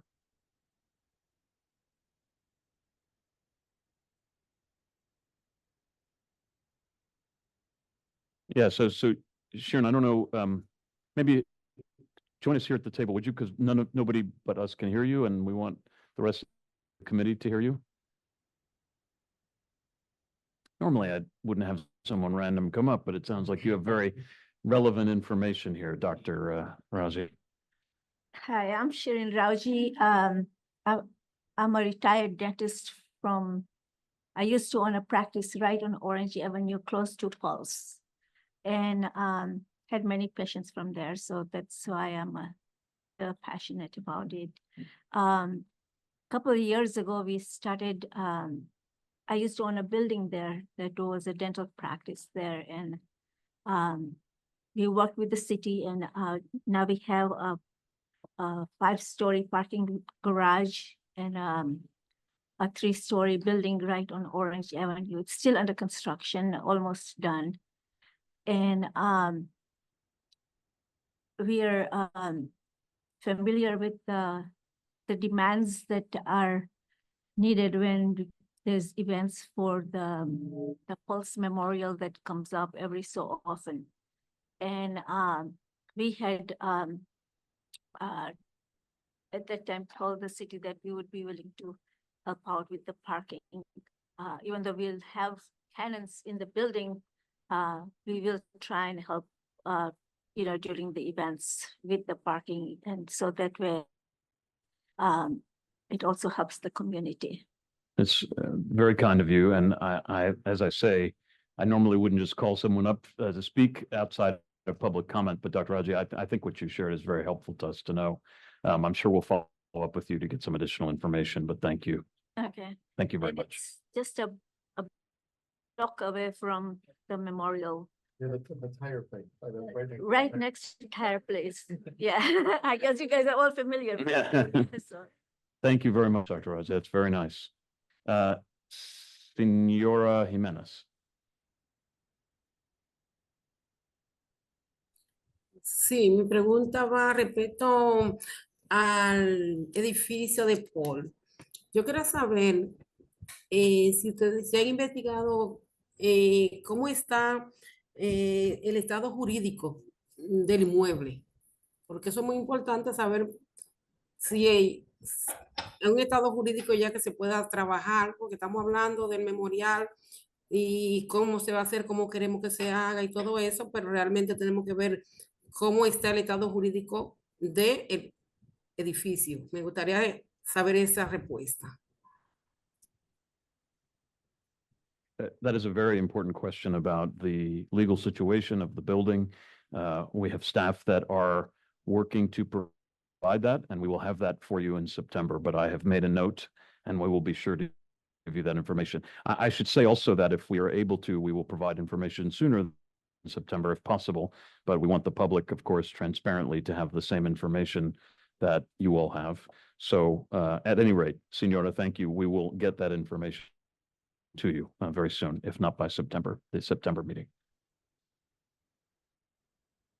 Ms. Burt, Felicia. Yes, and also in the same regards of the legal status of it, I know there have been several people that commented to tear it down, and so if all of the investigation and everything's finished, is that an option that we will be able to tear the building down if that's what the board decides to do? Do we have to So go you're through asking the just city to get if the city is, approval or? right, just the protocol for being given permission Right. to demolish the Mhm. building, right? Okay.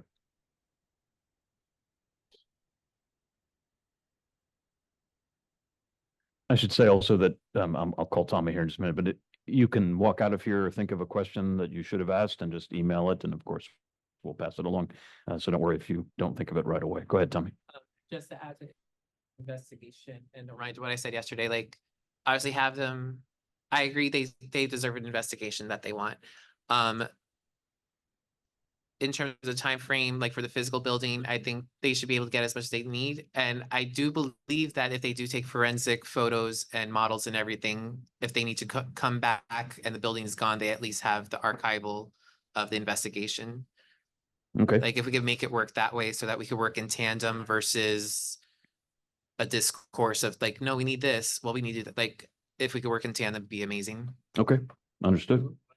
Is the investigation about the code violation? So something else? I'm not entirely sure what the investigation's for, but I do stand by the victims' families and survivors that want it.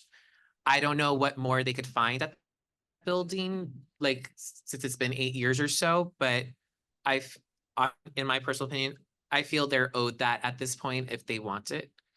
And I feel the memorial is owed as well. And the fact that they could possibly hinder each other, I feel there's a way that it can work in tandem where they get their investigation they need and we get the memorial done that is deserved. Yeah, I from what I understand, an investigation is inclusive of the code and anything else, and that we should have an update for you next month on the status of that work. So to Tommy's point, there is an investigation, and to others, we will understand it better in September once we get some answers.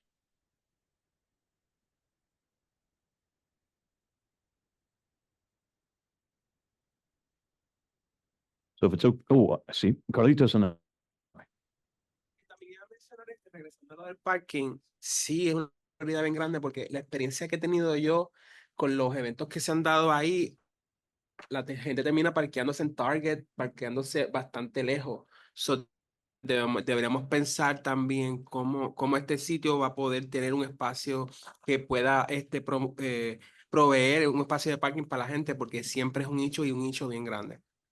yeah.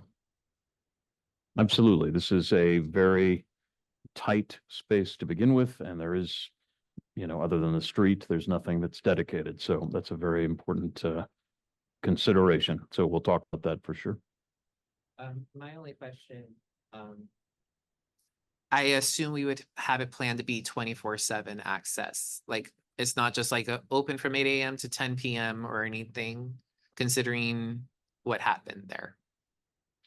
You're asking, could we Like- restrict access to it? Is that what you're saying? No, I was asking and I'm hoping that there is not restrictive access in Oh. terms of time frame that some people may want to go reminisce or Right, I pay understand. respects or tributes. So you're saying, can there be unrestricted access Yes. by time of day? Yes. Okay. All right. Yes, ma'am.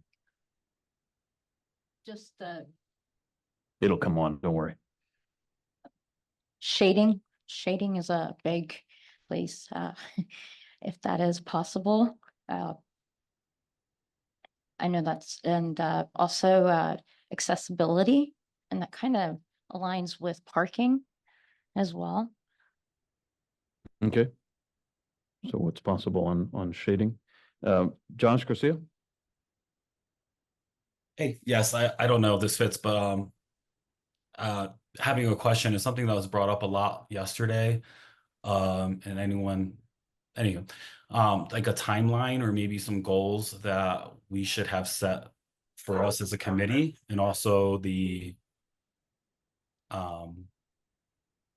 so timelines and goals. Sorry, someone's at my door. No, it's okay. Timelines and goals and targets for us to strive to achieve. Yeah. Yeah, and let me just reiterate, I mean, not that I'm answering fully what Josh is asking, but we are hoping the committee gets to a place of recommending a design concept by the end of 2024, by the end of this year. And the mayor wants the memorial itself to open by the end of 2027, if not sooner, if possible. So that's the general framework, but I think Josh is asking for more than that, and we should provide that. Senora Jimenez.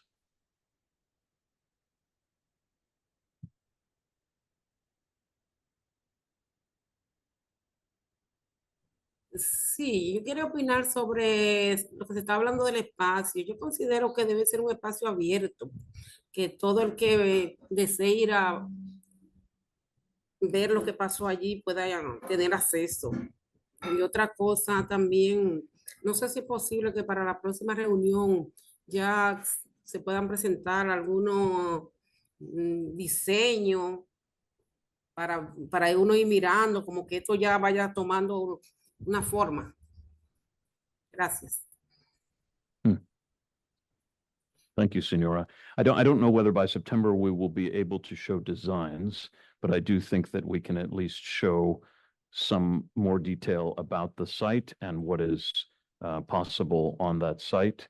But I appreciate the question, and we will do our very best to show you what we can. Tommy? To add on top of the design question she had, because I did have someone ask me yesterday, and I myself do want to submit some designs too. How would any artists or concept artists or architects submit their designs for us to look at and see what works and doesn't, vice versa? Absolutely an important question. Involves some other departments than the ones we've been talking about. So yes, absolutely. Thank you. Holly? This goes back to previous, providing kind of a quiet space for family members, or even, my understanding is 9/11, there is an area specifically for those family members, or kind of like it's a quiet space, but for some privacy. Just a question around how feasible it is for such a private space to be created. Is that what you mean? Yes, Okay. thank you. Sure. Okay.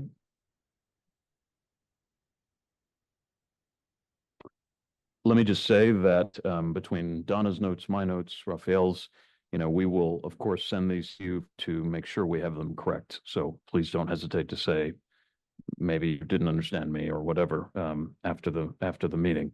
But we will get staff working on this as quickly as we can. And several of them are here. So we do have folks taking note right now.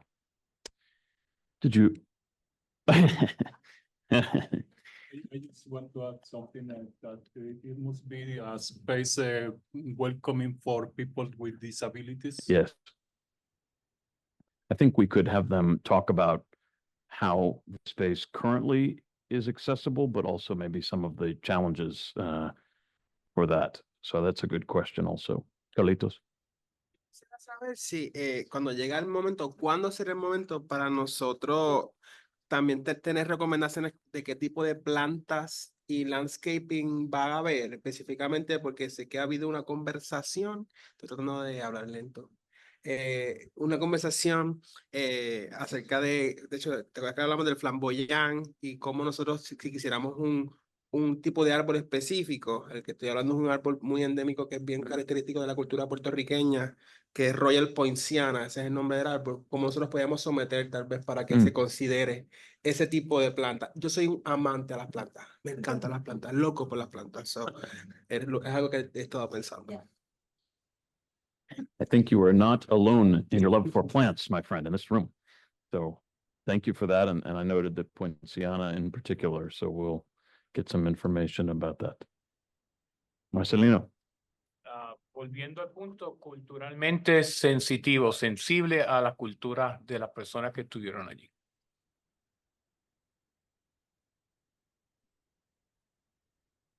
Absolutely. Did you have any question associated with that you want the staff to research about culture? Sí, porque, bueno, lo voy a decir porque este es el lugar de hablarlo. Desde que pasó la tragedia de Paul, se ha hecho hincapié a Los Ángeles, las personas que fueron ahí, cuando culturalmente somos personas que aquí se conocen como las personas que somos brown o las personas que son de color, no somos personas que somos bienvenidas en otros sitios. Por eso es que Pulse era para muchas de las personas un sitio seguro, donde se podía bailar, donde se podía cantar, donde se podía hablar su idioma. Pero desgraciadamente yo nunca he visto ninguna celebración, ninguna clase de actividad para las familias que sea sensitivo a que las personas hablan en español. Y por eso es que estoy hablando en español mayormente. Porque puedo. Y porque lo tengo que hacer para que las madres y las personas que están escuchando me entiendan. Porque muchas veces en translation se van las cosas. Por ejemplo, una de las preguntas, la primera pregunta que se hizo ahí, no era específicamente lo que decía en inglés, se tradujo en español. Y yo me di cuenta de eso y me quedé como, espérate un momento. Las traducciones son a veces nuestro peor enemigo. Y vuelvo y lo digo, como persona de color, como minoritario en este país y en Orlando, y especialmente en un estado que no quiere la diversidad, que hasta los libros se nos prohíbe.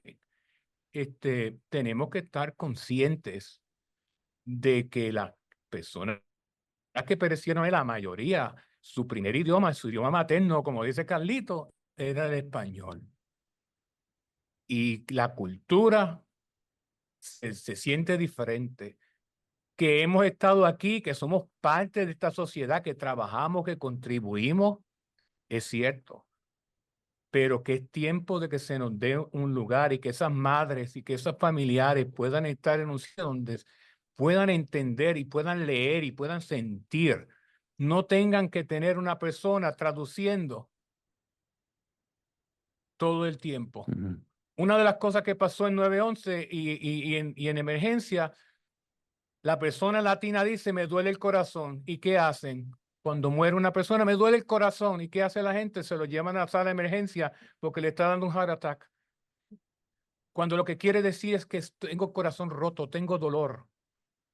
Y esas cosas no se pueden permitir. Y yo estoy aquí para decirles que no lo vamos a permitir. Yo creo que las madres y los familiares y las personas que están escuchándonos deben tener ese aliciente de que sí, van a poder ver, van a poder escuchar, van a poder leer y van a poder entender lo que está pasando aquí. Otra cosa, he estado escuchando muchos comentarios. Ya Disney es la atracción de aquí, Universal es la atracción de aquí. Yo personalmente, este es reverendo Marcelino Rivera hablando, yo no estoy de acuerdo en hacer una atracción turística para aquí, para Ciudad de Orlando. Esto es un monumento, esto es un memorial. Y espero que todos entendamos y escuchemos eso y cuando estemos planificando y cuando estemos considerando, tengamos eso en mente. Esto no es, en mi opinión, una atracción turística. Understood. Understood. I mean, I think there is it's an interesting challenge because we certainly can imagine that people could visit this memorial from all over, but to manage it so that it feels not like a tourist attraction, I can hear the importance of that. I'm just gonna add on to that because like I said earlier, I did reach out to patrons and other survivors and all. And something I was surprised, but also not surprised to hear from them is on the year mark the following year, in terms of memoriam of those lost, they felt it was very whitewashed, that it lacked the cultural integrity of Latin Night when the tragedy happened. And the following year marks, it was similar at that. I'll say this, I love the song True Colors. I will be happy if I never hear it again in memoriam. There needs to be more, like he said, sensitivity to the Latin and Hispanic community because they weren't the only ones lost that night or taken, sorry. They were not the only ones taken that night, but they made up the majority of it. Sure. And the memorial should reflect that, not to erase those who were not, but it is an aspect that the memorial should embrace.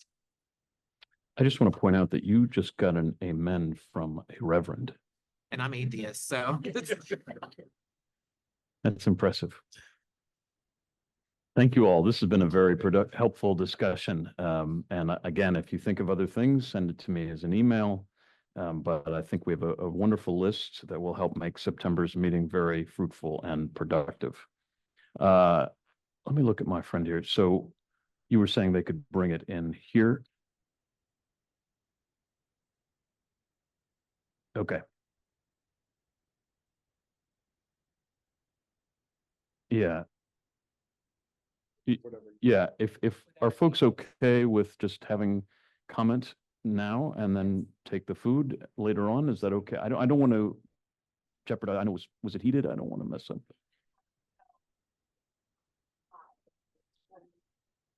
Okay. Well, I think I'm hearing consensus. Let's get the public comment. I personally would rather hear more for what people want from memorial. Like, I'll eat later. It's like. Okay. I'm gonna get food, but Thank you to staff for making the arrangements. So I'm going to turn things over to the clerk's office. This is for 3 minutes of public comment per person. And I'm going to ask the clerk staff to call the name and set the timer. Oops, sorry. Yes, ma'am. It was just one thing in addition. Is it possible to partner with local colleges with respect to and I am not using the word museum, but like with the background to for learning purposes, such as FSU's College of Museum Management, things of that nature, or someone with, and I keep saying museum and I'm not using the word for the purpose of, but that has, if that's possible, to include different schools, different students. We did, there used to be volunteer on site and the mental health aspect too. So is that possible? Yeah. We can certainly research that. That's it. Yeah, fair enough. And I understood the intent behind your question. Sí, malentendí lo que ella trató de decir. Yo quisiera enfatizar que esto va a ser un memorial, no un centro educativo. Y no sé si trataste de decir que ahí se dé orientación a los estudiantes o algo así. Lo que estoy explicando, o sea, para ayudar, educar, no educar, o sea, pero para estar disponible si alguien tiene una pregunta Oh, pero no estás hablando de lo que va a ser dentro del... No. Es que afortunadamente la palabra museo Sí, es diferente a es un diferente, pero no es un museo lo que estoy tratando de es gente que tienen experiencia, o sea, en historia o educación, maestría, diferentes programas que a lo mejor podemos como la comunidad. I think, what I understood Perdón. was have help with writing some of the material that would educate people inside of the memorial based on, like, is it appropriate for certain ages or things like that? Is that? No, it kind of along those lines. I wasn't even thinking about the material itself, more of the staff. Thank you. Having the staff present have those backgrounds. Interesting. Thank you very much. Okay. Okay. No problem. Eso, yes, sorry. Okay. Simplemente porque si No. va a existir un staff, eso incrementaría el gasto. Pues por eso que quería saber si eso es algo como tener seguridad. Okay. So, Okay. So whether there yeah. can be this partnership where there's some staffing from colleges that can help, that we can embrace the community. Volunteer. Volunteers also, yes. That's exactly. Absolutely. Okay. So, thank you. Yes, sir. About 6 or 7 years ago, the History Center compiled a listening sessions. And this was done in Spanish and English, and I know over 60 participants participated in this, and some of those people are grandmothers and things like that that are no longer with us. Do we have access to that stuff? Can this be used in this memorial? Because I mean, these Yeah. are things that have already been done that could save us a little bit of time, that we Yeah. could use that information. I have, the answer is maybe. I have gotten to look at material, information from prior surveys that were conducted. I don't know specifically about the Yeah, I listing, participated. I know some family members but that participated. we'll ask. And Yeah. yeah, we will ask about that, what the museum can provide us. That was another question I had is as far as the oral, because I kept hearing, telling the story, retelling, and to orate it, some people did not participate in that, in out of just because it was hard, and maybe there's some that are ready. Is that something the city would be able to kind of bring up, if that's something that we can do? Do you mean this Not bring up, the city could kind of facilitate? facilitate it. Okay, we're Thank getting a you. little away from the property, so I will certainly include this in our questions to see whether the city could facilitate some additional oral history. Or the current. Or the current, right. Okay. Just as I'm going to make two reminders and ask PJ if I could get the PowerPoint slide deck back up on the screen for just a minute. Again, if you are wanting to speak in public comment, you need to go to www.orlando.gov/public comments. There's also, this is listed in the chat on Zoom. If you're joining us via Zoom, you have to be signed up there. And I'm also wanting to remind everybody who is planning to speak to us of our discussion agreements. They are open-mindedness, acceptance, curiosity, discovery, sincerity, and brevity. And we are here to discuss the Pulse Memorial very specifically. So again, if I hear comments that seem to be unrelated to the Pulse Memorial and/or disconnected from those agreements, I will indicate to the speaker that is my assessment, and try to get them to focus on the memorial and to speak within the discussion agreements. To the clerk's office, please.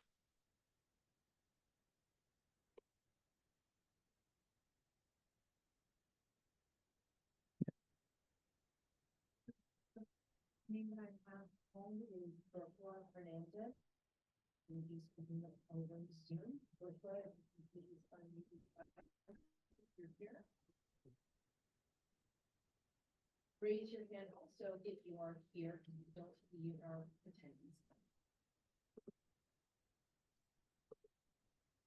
And we're going to be moving on to the next one. Joshua Hernandez does not seem to be here. The next one, or the next speaker we have is going to be Brenda Campos. So Brenda, you do have your hand up and you'll have 3 minutes to speak.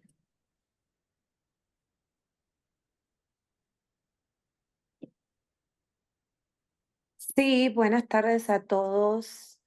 Agradecida de tener otra vez esta oportunidad. ¿Me escuchan? ¿Me escuchan? Sí. Ok. Agradecida de tener otra vez esta oportunidad.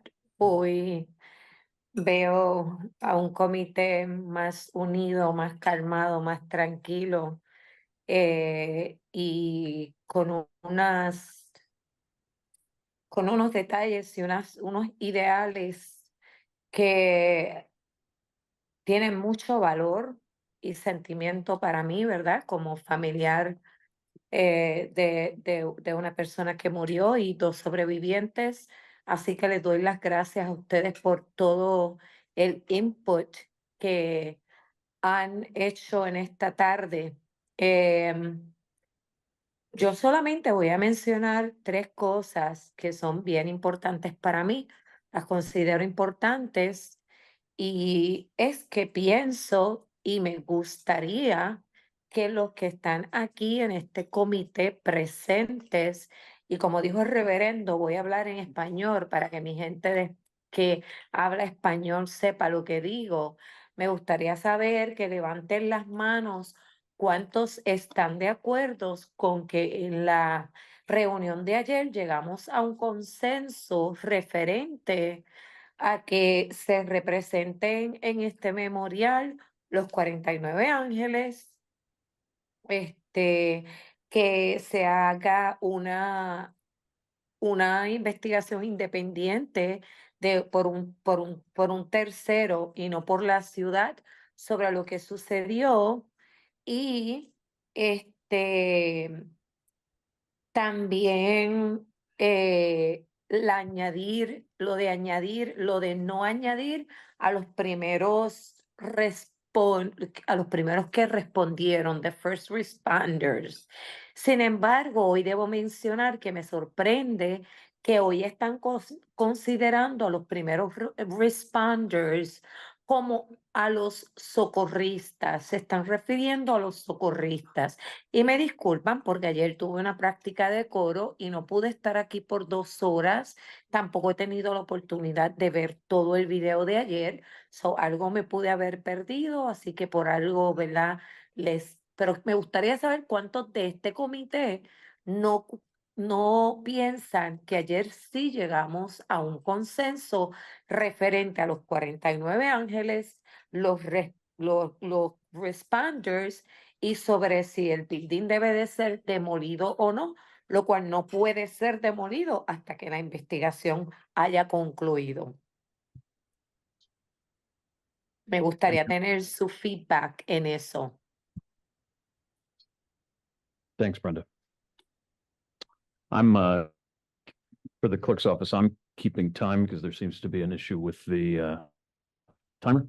So I'll just alert the speakers when their time, the 3 minutes is up. Who's next?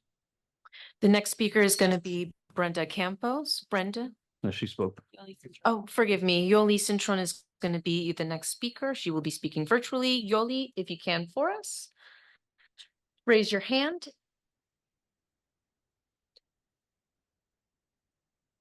And it looks like she is here. Make sure, Yoli, that you unmute your device. Hola. Hola, hola, hola. Hola, hola. Muy buenas tardes a todos. Primeramente quiero darle las gracias a ustedes porque hoy han sido un poquito más calmaditos y que las personas que han hablado pues han tenido el volumen un poquito más bajito. También quiero darle las gracias a la dama que está sentada a mano derecha que dijo lo del parking. Eso vale mucho. Y hay que cogerle el nombre para por si acaso necesitamos esa información. Una de las cosas que también quería decir es que por favor, en estos momentos yo estoy representando a más de 15 madres, ¿ok? Madres y sobrevivientes. 3 minutos a mí no me da para darle la información que ellas me dan. Pueden, en algún momento, si yo doy mi opinión personal, voy a decir es mi opinión personal, pero mientras tanto estoy dando lo que ellas me están diciendo a mí porque entre las personas que han estado con estas personas desde hace 8 años, somos un filtro, porque ayer una de las madres se me puso un poco mal. O sea, no un poco, se me puso mala.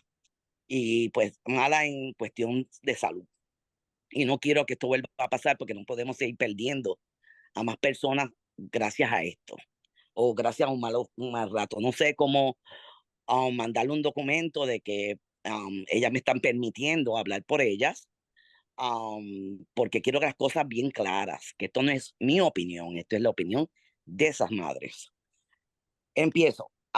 Primeramente, quiero también aclararle a Bert, es el muchacho que está a mano derecha de Carlitos, ¿no? ¿Cómo es que se llama el otro muchacho del pelo largo?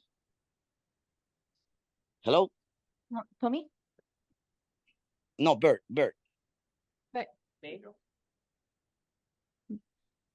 Ok, es acerca de lo del caso que pues están de la investigación.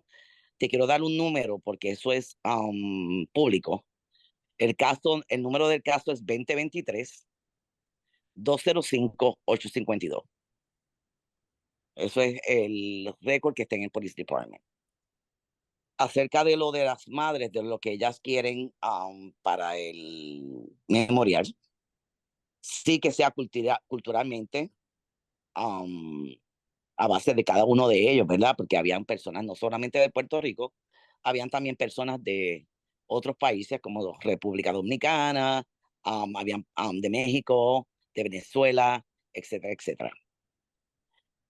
Da la casualidad que las personas que yo estoy representando casi todas son puertorriqueñas.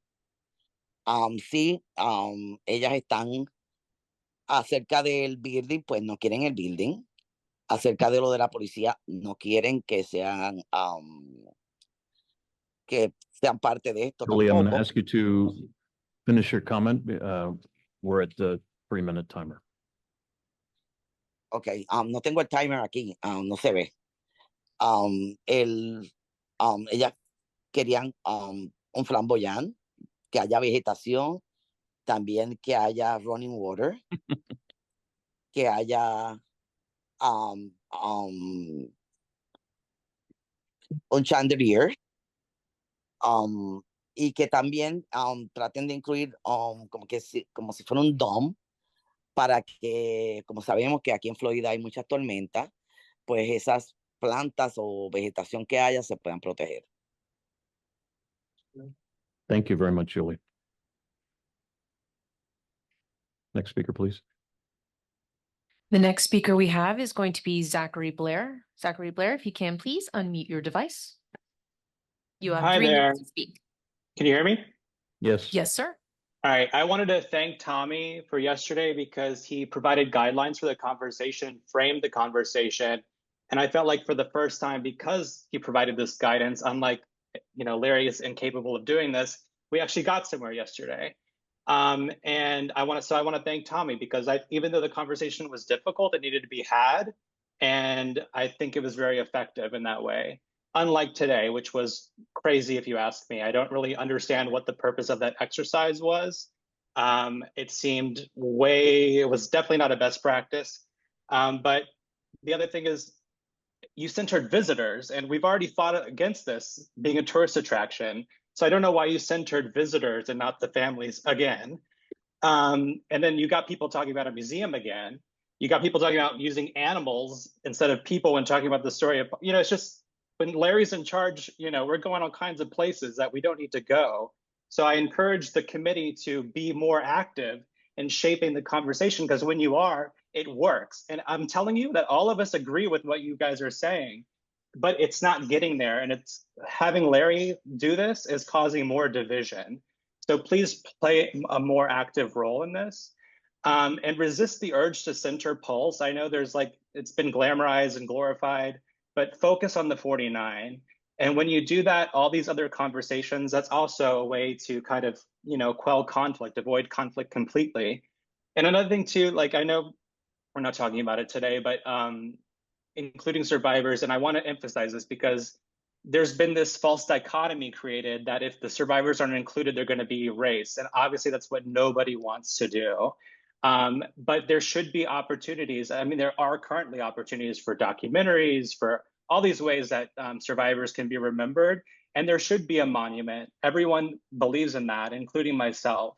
But what Larry should be doing is when these conversations, these ideas come up, is have a real conversation about them. Like, for instance, with the survivors, there's over 300 survivors. If they were going to be included in this small 1,000 square foot, whatever square foot place, we don't know because we haven't given that information, against 49 victims, the survivors are going to overshadow and over empower the victims who this memorial is really for. If 49 people didn't die that night, there would be no memorial. So it is about the 49 who were killed. So I just want to say, who's going to validate all the survivors? Who's going to go there and validate 300 people who claim to be survivors? When there's lists and lists and lists, 304 people have been verified, but there's more people. There's lists of 320 survivors. Who's going to go through and verify everyone name by name to include them in a memorial? Is it even practical? Is it even feasible? These conversations are not being had, and they could avoid conflict if they were. That's 3 minutes. Thank you very much. I do just want to make sure that the committee, excuse me, everybody. I just want to make sure that the committee knows that at any time that you have feedback for me about how these meetings are going, you are welcome to provide it. I also am trying to get you the agendas and the plans that we have in advance so that if you think that exercise will not be useful, I don't think we should do it, you can tell me that. This is your committee, not mine. So please know that if you have any of those concerns or concerns after this meeting about how things went or how this exercise went, you are more than welcome to give me that feedback. Who is next? The next speaker is going to be Anita Bush. Anita, if you could raise your hand and unmute your device, you will have 3 minutes to speak.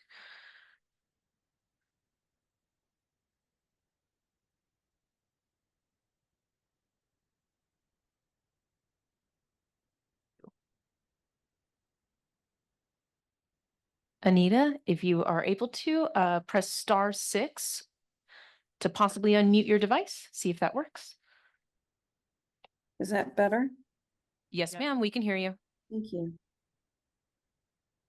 Can someone ask the city for a copy of the contract between them and the One Pulse that for the $50,000 they spent on infrastructure improvements, and that money was supposed to go towards the Survivors Walk?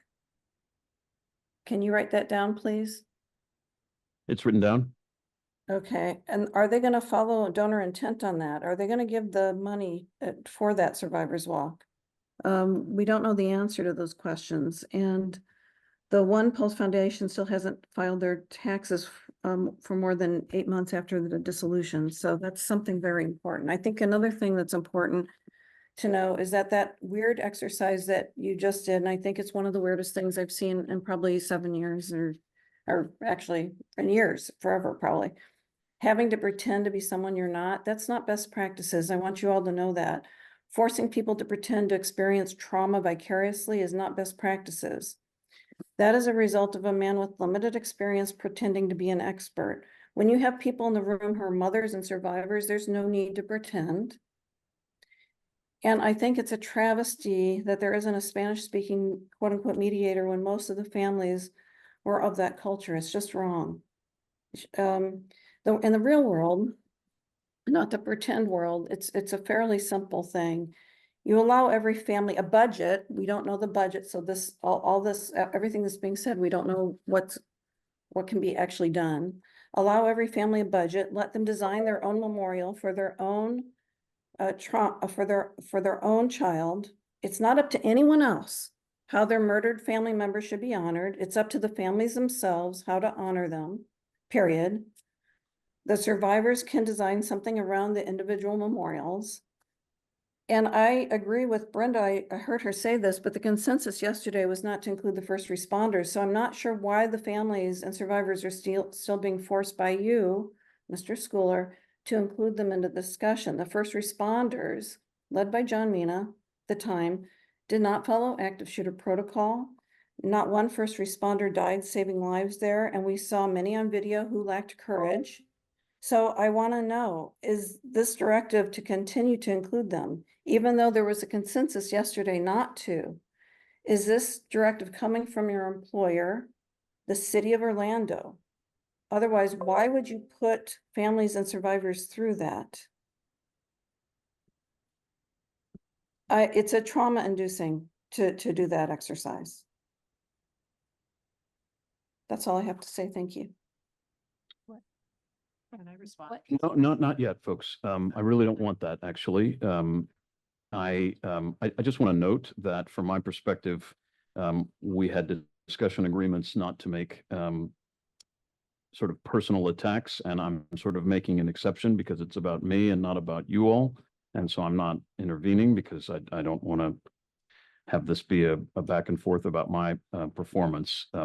But I'm happy to clarify that the inclusion of one first responders as a persona in that exercise was not meant to suggest that they should be included in the memorial. It was to recognize that a first responder the night of June 12, 2016 may eventually visit the memorial and might have certain expectations.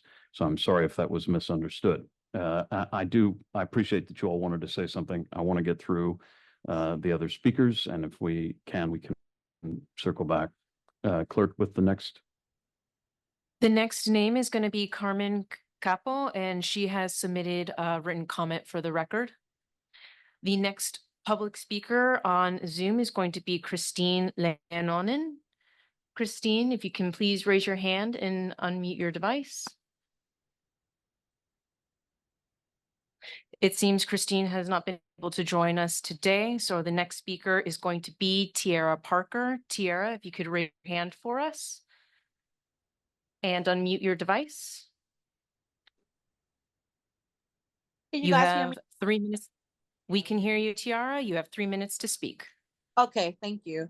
I just want to start off by saying I just feel like, first of all, I agree with what direction you're trying to go in. My concern is that it's a lot of ideas being thrown around and there's no budget. And we should, as a survivor, as someone who lost someone, and being an advocate for those who don't want to speak, I just feel like we don't want to go back in the circle that we were already in. Having these ideas is fabulous, but with no money, we can't do nothing. And that's really my concern. And what I'm not understanding as well is that the first responders is being brought up again. And I understand that first responders were there. This was a historic moment, and it was definitely it was traumatizing, but it was a moment. And I understand that they, feel like they've done great work, and I know they may want to visit. However, the memorial is not for them. They have their own facility to have their own memorial process for that. If they want to put something inside their firehouse or their police department or whatever, or something around it, they have their own space to do that. We should not be using the memorial to include them, though I know that, with the special exception, like Jay mentioned yesterday about his friend being a survivor, but she's also just so happened to be a medical professional. I can understand that. That's a different type of exception because she also is a survivor. However, but anybody that's a first responder, they need to use their own facility, their own area to do that. The memorial is for those who are gone today. As survivors, there are a lot of us. We are living, breathing, and we can move forward and make a name for ourselves. There's other ways to recognize us. The memorial needs to be dedicated 100% to those who are lost.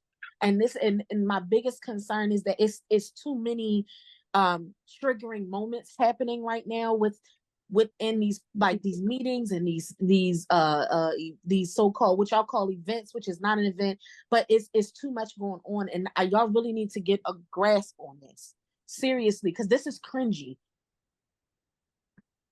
And that's all I have to say. Thanks. Next speaker. There are no more speakers. Lolly, I know you'd wanted to comment before. I see. I'm fine. Tommy. I want to clarify again regarding the first responder thing. First off, I want to let everyone watching and calling in, I don't think they should be in the memorial at all. But I know it's not just about me or any of us in here. That's why we're trying to get input from everyone who does have a connection. I only brought up the first responders yesterday because the past 2 meetings in July, it was brought up by other people.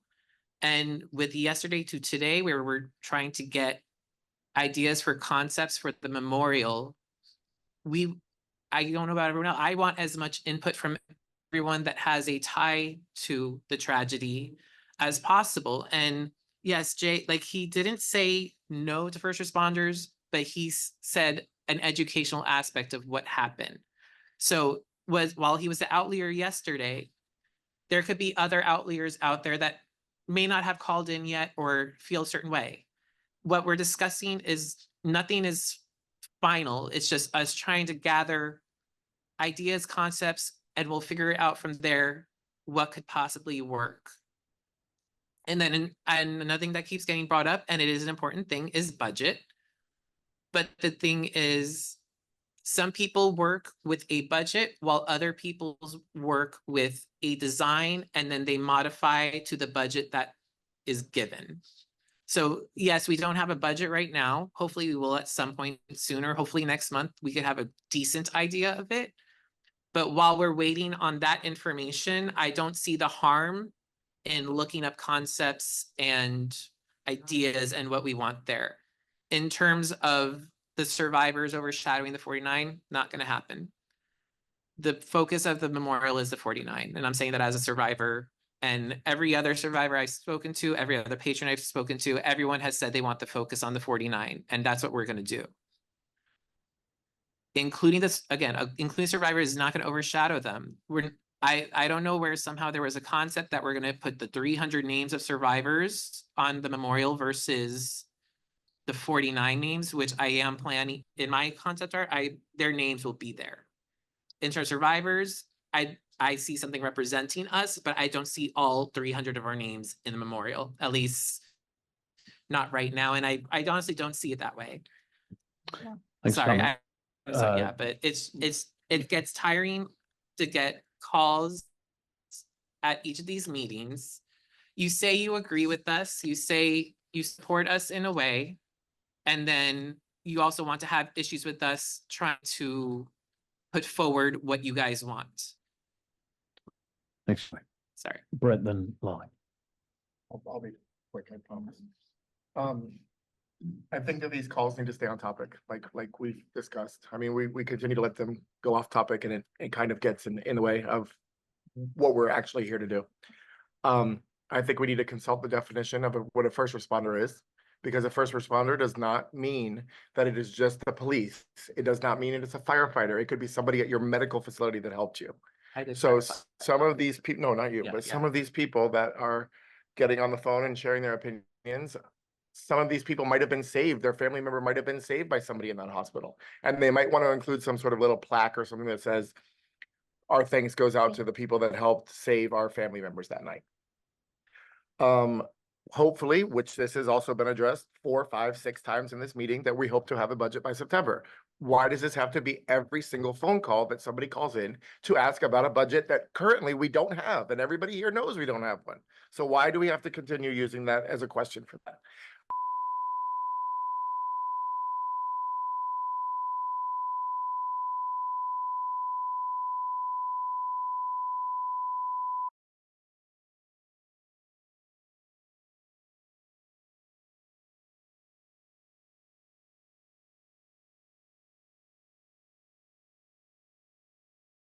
And that's all I've got. Thank you. I do need to be consistent in keeping us on the memorial, but I hear the comment that you're making and its relevance.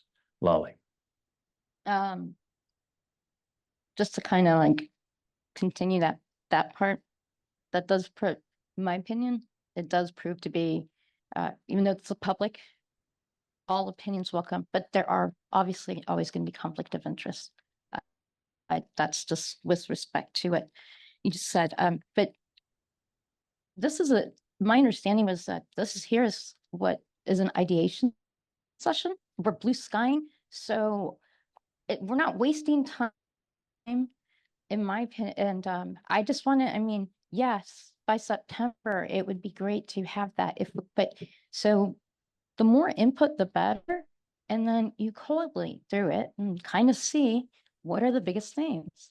And then that's somehow it's kind of project management, you know, and we just need to continue to get this to keep going. We have to keep going as a group as well as.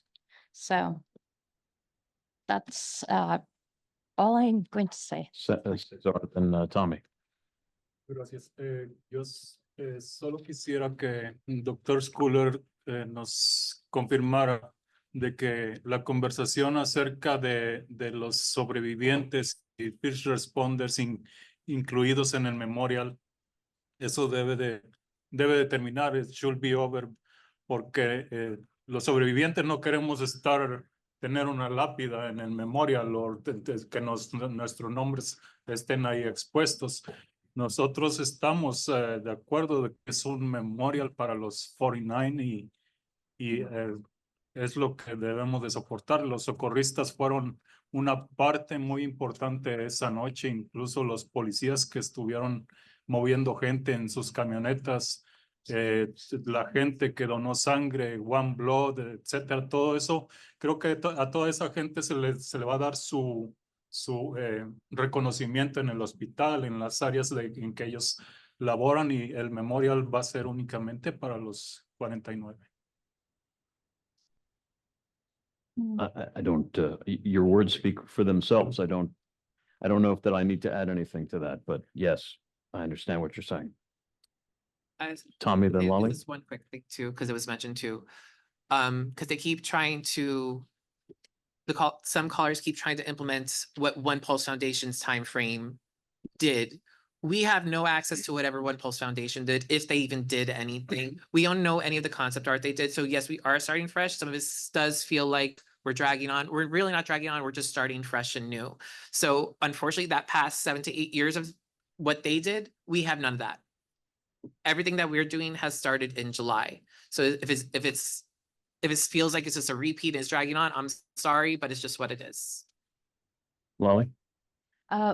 Question regarding, well, just a comment with respect to the survivors.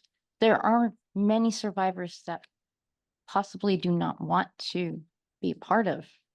And when I say that, I mean, they don't even want to let others know that they were there. And I do know some of those survivors. So that it will prove that that's something to take into account. I honor the survivors because I feel that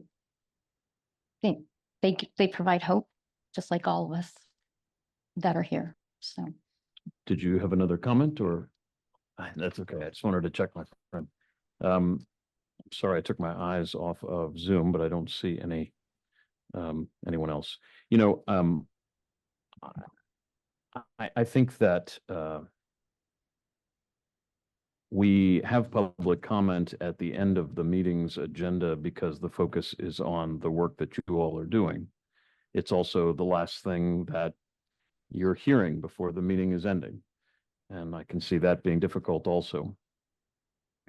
The public's voice and the families and survivors' voices in this work are very important. Even when you hear something that's hard to hear, I hope you still hear it. And I hope that as we continue our meetings and continue to provide other opportunities for families and survivors and the public to contribute, that they will do so in a way that is on the topic of the Pulse Memorial and focused on the memorial and not any individuals involved. I think that's a really important principle for us to uphold. Well, did you want to say something?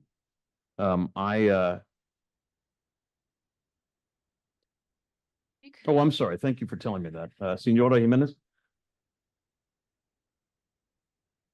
Sí, yo quería a nuestro moderador que realmente, si es posible, para una próxima reunión, que una misma persona, porque veo que hay dos personas ahí, disculpándome ellos, que yo, si me pongo a contar, han interrumpido como 12 o 13 veces. Yo creo que tenemos que dar oportunidad a los demás, para que todos podamos participar. No sé si buscarle la manera que nosotros lo del comité hablemos al final, pero no que una misma o dos personas estén en el mismo, siempre ellos mismos, porque eso, mira, es molestoso. Yo como madre, ¿verdad? Me siento, porque como que se interrumpe demasiado y no le veo tanta objetividad a lo que ellos están interrumpiendo. Bueno, que hayan turno para nosotros, pero no dos personas tanto hablar, por favor. Yo quisiera escuchar más y como que se hablara menos, y discúlpeme, pero es mi opinión. And Senora, who were you speaking of in terms of someone doing any interrupting or speaking? I wasn't clear.